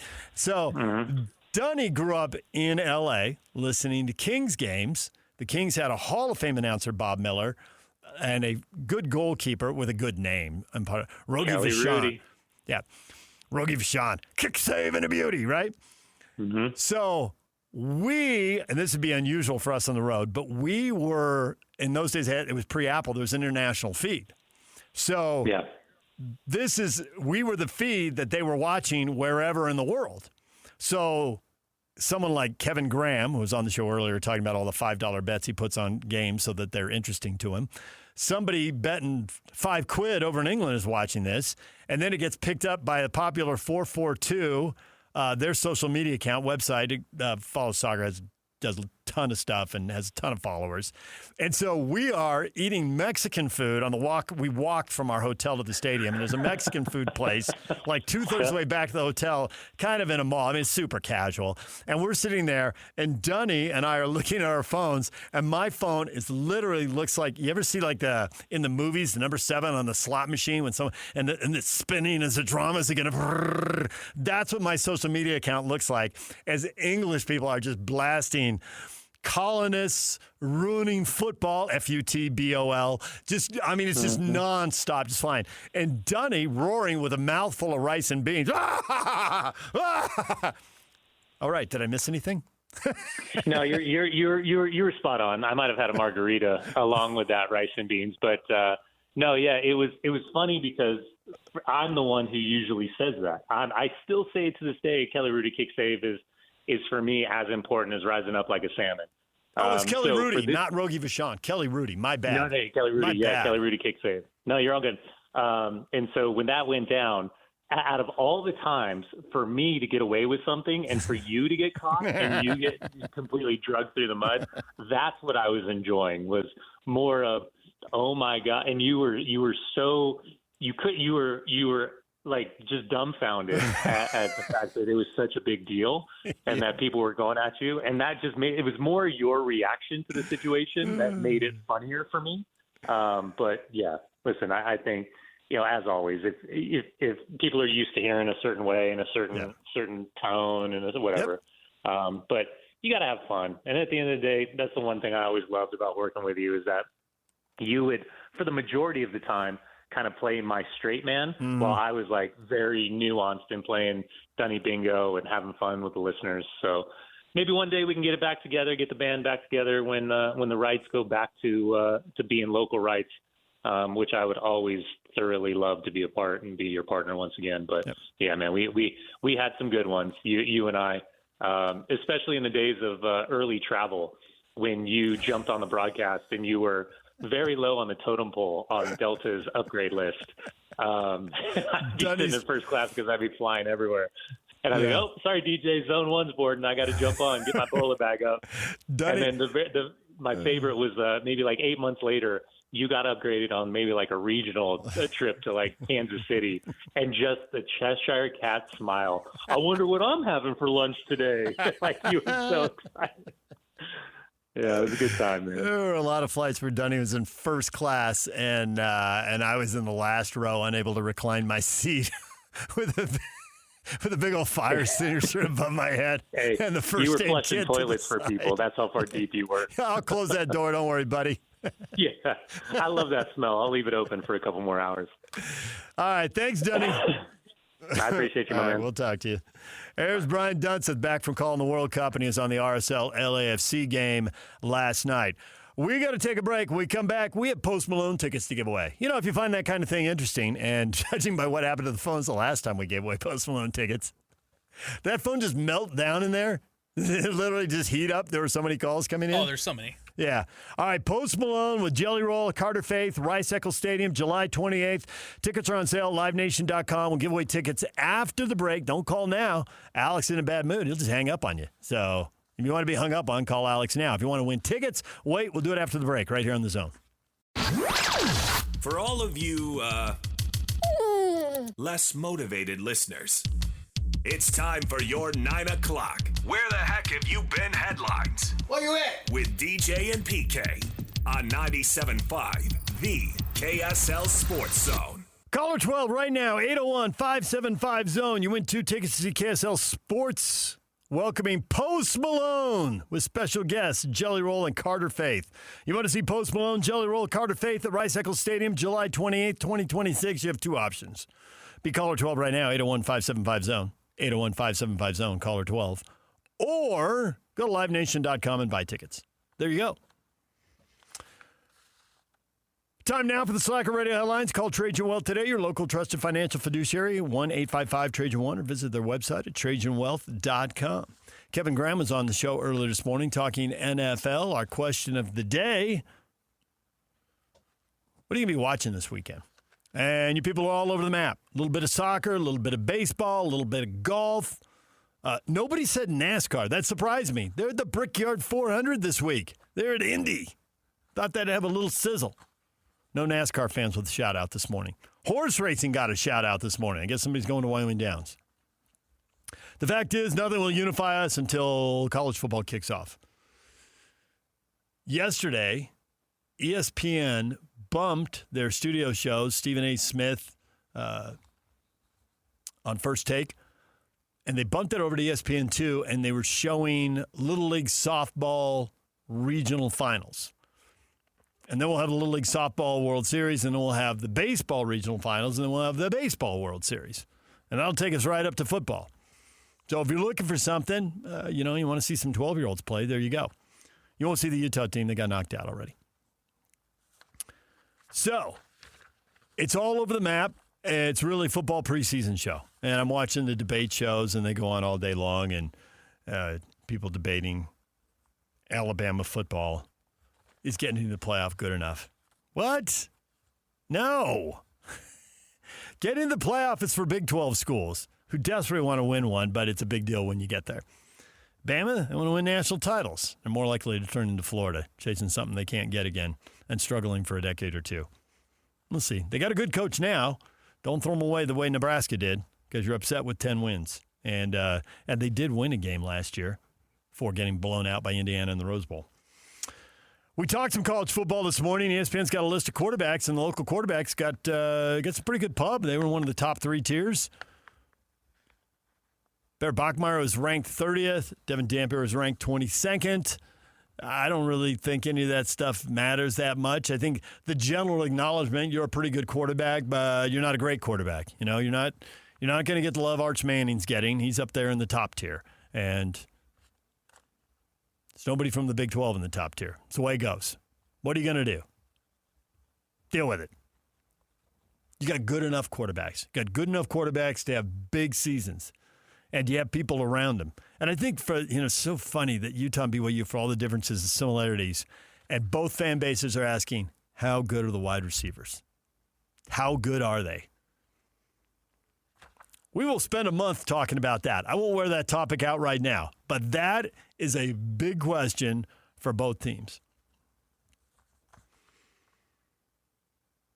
We mentioned the Utes are honoring Eric Weddle, 2026 Ring of Honor inductee. Alex Smith was the first guy in, then Ron McBride, then Roy Jefferson. So it's an exclusive group right now as they get that started. Very select company. Eric Weddle was good from early in his freshman year all the way through. By the end, he was wildcat quarterbacking and running and throwing, and special teams is all over the place. And went on to a really good NFL career and into retirement, and out of retirement to win a Super Bowl. So it's been quite the ride for Eric Weddle. He'll be honored this year. Congrats to him. Well earned. Talked some NFL with Kevin Graham when he came on because it is football preseason time, even though we're not to football's preseason, and I find it basically unwatchable even when it gets here. But more of the preseason as far as talking who's going where, what, and with camps not opening, I think once the camps open, we'll have a week of a flurry of coverage of the local teams, and then it kind of gets ho-hum by the time you get to the second and third week as we wait for a game.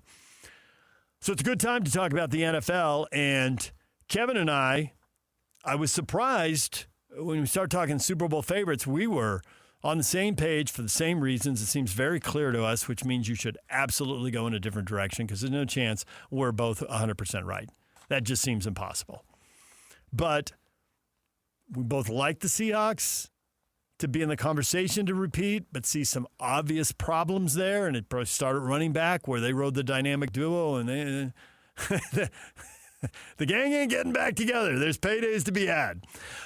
But you got to love what the Rams did, and I think the Broncos are really set up. They were really unfortunate last year to lose their quarterback for the AFC title game. So why not? Why not Denver now? They still have Bo Nix, the ankle healthy, ready to go, assuming that's good and he's good all year. Why not? The defense is great. He is still on his rookie contract. They've got extra money to spend on the rest of the roster. The reason that Houston and Denver have excellent defenses is they both have starting quarterbacks on their rookie contract. They can spread that money around. Kansas City, he is higher on Kansas City than I am. I think Kansas City can get back and be a playoff team. We're at the point now where 7 of the 15 teams can make the playoffs. And we can sit here right now and start ruling teams out.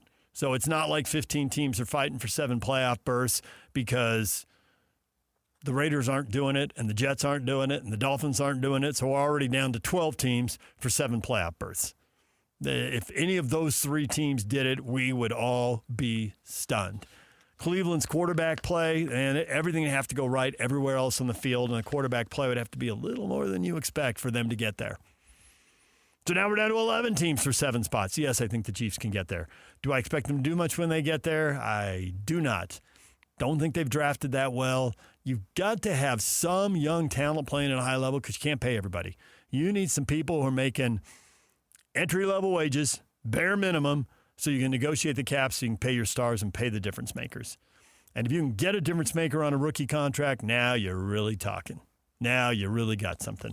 So more NFL talk, wherever you want to get it. And then Kevin showed up early, so we brought him on, and there was WNBA talk with Kevin, which is always hilarious. And somehow that ended up being rodeo talk, and he ended up using the phrase, was it wild lamb? I think it was wild lamb. That was the one that got social media going. So, well, you want to hear wild conversations wherever you can find Kevin Graham talking. You never know. You never know what he's going to say next. So, Brian Dunseth was on Talking Real Salt Lake. They play Saturday night, 8:30 in Portland. This is a game I wouldn't be surprised if they won 3-1. I wouldn't be surprised if they lost 3-1. That's the nature of MLS and a salary cap league and a sport where do you finish your chances? You do everything right and you hit the post or the crossbar, you get nothing. You do a lot of stuff wrong, but the other guy hits the post and crossbar, and then you race down the other end and you finish your one chance, you win the game. So anything can happen. They really need a win. To Dunny's point at the end, they need a win. That St. Louis game a week later looks hard. St. Louis was struggling early, but they're playing well now. So big opportunity for RSL, and they really, really cannot afford another loss.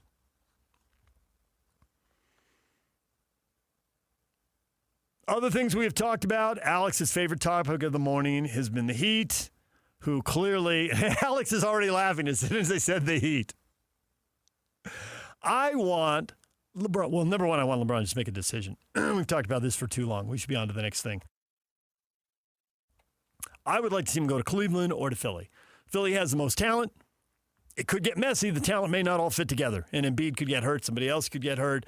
There's no guarantee, but I'd be super interested in what happens if he goes to Philly. And Cleveland, they were in a conference final. Putting him there, somebody who's won in the playoffs, I think could really move them forward and give them some energy. Donovan Mitchell could play on the ball. He could play off the ball. I can see the possibilities here. Would I pick him to win the title? No. But would they be interesting? Yes, they would. And would it be sentimental? Of course it would. So I would be entertained by either one of those scenarios. I'm not as entertained by Miami and Golden State. I dealt with Pat Riley when he coached in L.A. Nothing about Pat Riley is warm and fuzzy. He's a great executive. He's a Hall of Famer. He's had an incredibly interesting and varied career. Was he a number one pick in the draft? Yes, he was. Did he play in an NCAA title game? Yes, he did. Did he play in a historic NCAA title game?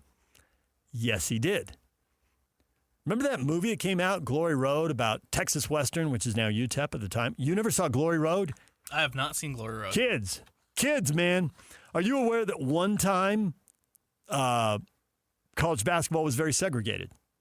Yeah, I did know that, yes. You knew that? Yeah. Okay. Kentucky started 5 white players.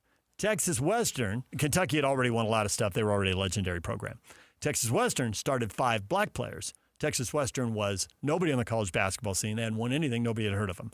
They met in the final in the 60s. Martin Luther King is leading marches, Civil Rights, Voting Act, right? 63, 64, 65. There's all sorts of headlines and legislation. They play in 66, in March of 66. It was a big deal. Did Pat Riley start in that basketball game?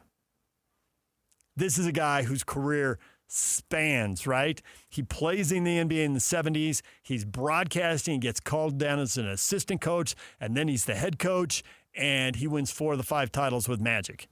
And then he goes to the Knicks, and then he goes to the Heat, and he pries Shaq away, and he wins the title, and then he pries LeBron away, and he wins 2. And now here he is pushing 80, trying to bring LeBron back and partnering with Giannis, who he just pried away. I just don't have the warm fuzzies. It just, whatever. Doesn't do it for you? I have no sentimentality about it. I'm not going to debate his greatness. I'm not going to. His life is so interesting, multiple books could be written. Do I want to hear Pat Riley talk about himself? And do I want to see him list another trophy? Not really high on my to-do list. I mean, I'd rather see that than see Dean Spanos lift a trophy with the Chargers.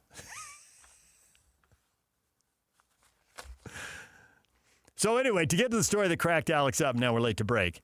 The Heat confirmed that the LeBron James introductory press conference YouTube video was published accidentally.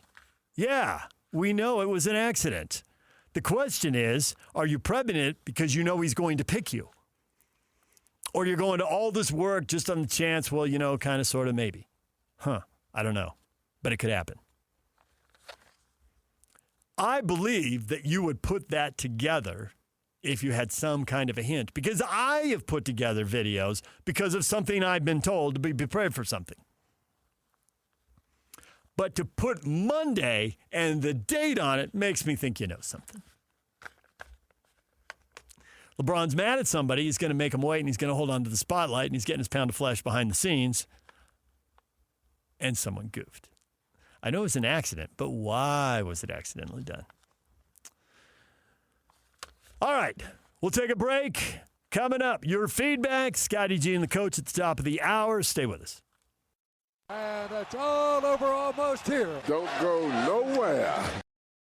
And now, enough of us. It's time to hear from you. From all your texts, tweets, and posts. This is the best feedback of the day. Ooh, I was there. It's the best game of my life. With DJ and PK on 97.5, the KSL Sports Zone. DJ and PK, it's time for your feedback. I've gone to social media to get the feedback, and I have been met with a quote of the day. I don't know exactly what's going on at SEC Media Day because I'm here doing the show, but Brett McMurphy, longtime college football writer, is quoting LSU head coach Lane Kiffin. Quote, we're all going to die, period, close quote, end of tweet. I need some context. I don't know where that's going. I know what's going on. Lane Kiffin, we're all going to die. Well, okay, Lane, thanks for that. Oh, my gosh. I'm also greeted by the smiling face of a young Tiger Woods with very few wrinkles and a lot of hair. He's holding up a claret jug. He completed the Grand Slam on this date in 2000. The career Grand Slam, the career Grand Slam on this date in 2000. I never thought they got the lingo right on that. I'm fine with career slam. I think that's self-explanatory. That whole Tiger Slam thing, I never liked that lingo. It should just be a slam. And then the Grand Slam is if you do it in a calendar year. But since nobody does 4-0, it should be something. And it means something more than a Tiger Slam. It should be the slam. All right, time for your feedback.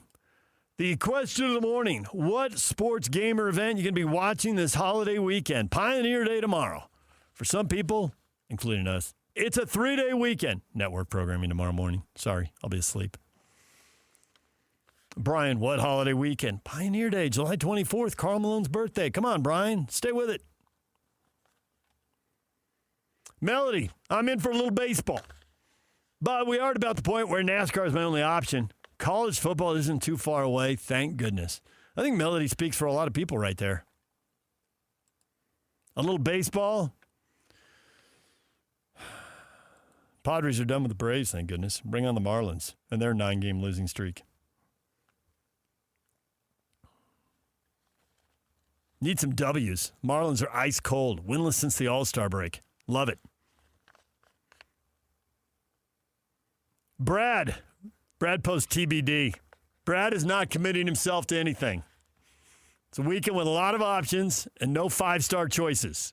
So Brad is telling the waiter, hey, give us a minute. I'm going to talk to my friends here. Come back in a little while. I'll make a decision. I just know Brad's going to have fries with that. Brian, I'm watching CFL football and baseball. CFL football, never taken off here. They even tried to expand. Fortunately, I was out of Sacramento when the CFL showed up. If you remember, the CFL moved into the United States. Sacramento, Baltimore. I think San Antonio had a team. It's intriguing. Watch it a little bit, but don't know enough of the history, and then I get distracted once the NFL and college football starts, so it'll always be one of those things. There it is, but no.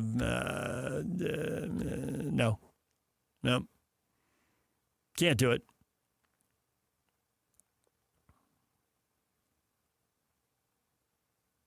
Yeah, the Baltimore Stallions won the Grey Cup. 1 year the Canadian football champions played in Baltimore. Who remembers, right? CFL. But hey, if that gets you through the weekend, then I say go for it, big guy. Why not? Have a good time, Brian. Another Brian says, I'm going to be out cycling. Aha! See, this is a weekend to participate, not to watch. Go cycling, go golfing, go swimming, go boating, go water skiing, go hiking in the mountains.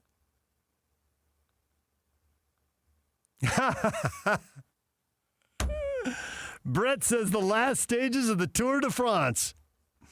I expect to see, I don't think I can pronounce his name, Tadej Pogacar, win his 5th TDF as more and more cycling people talk about him as cycling's GOAT over Eddie Merckx. Hope I pronounced his name right.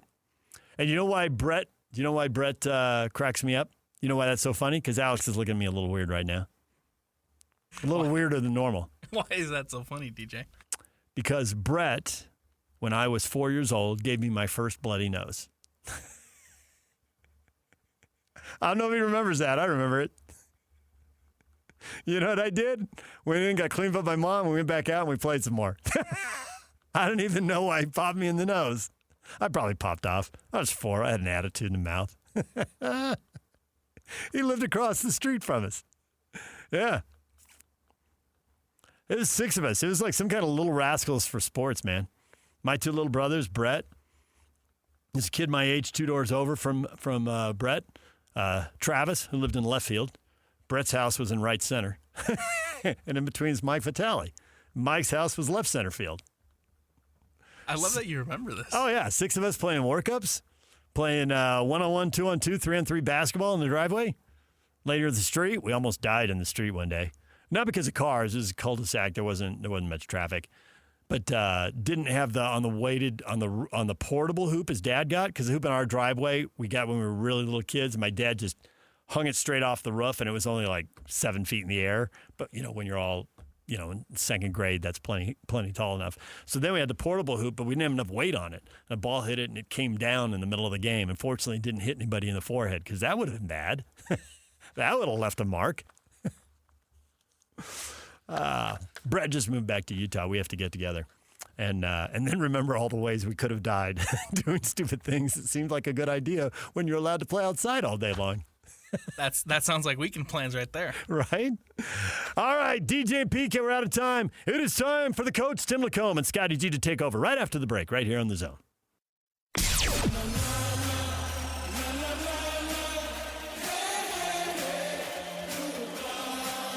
Dang it, show's over. Wait a minute, I'm not finished. Shut up and let him finish. Where did the time go? Well, that was an incredible waste of time. That's it. I'm done. See you next time. Goodbye.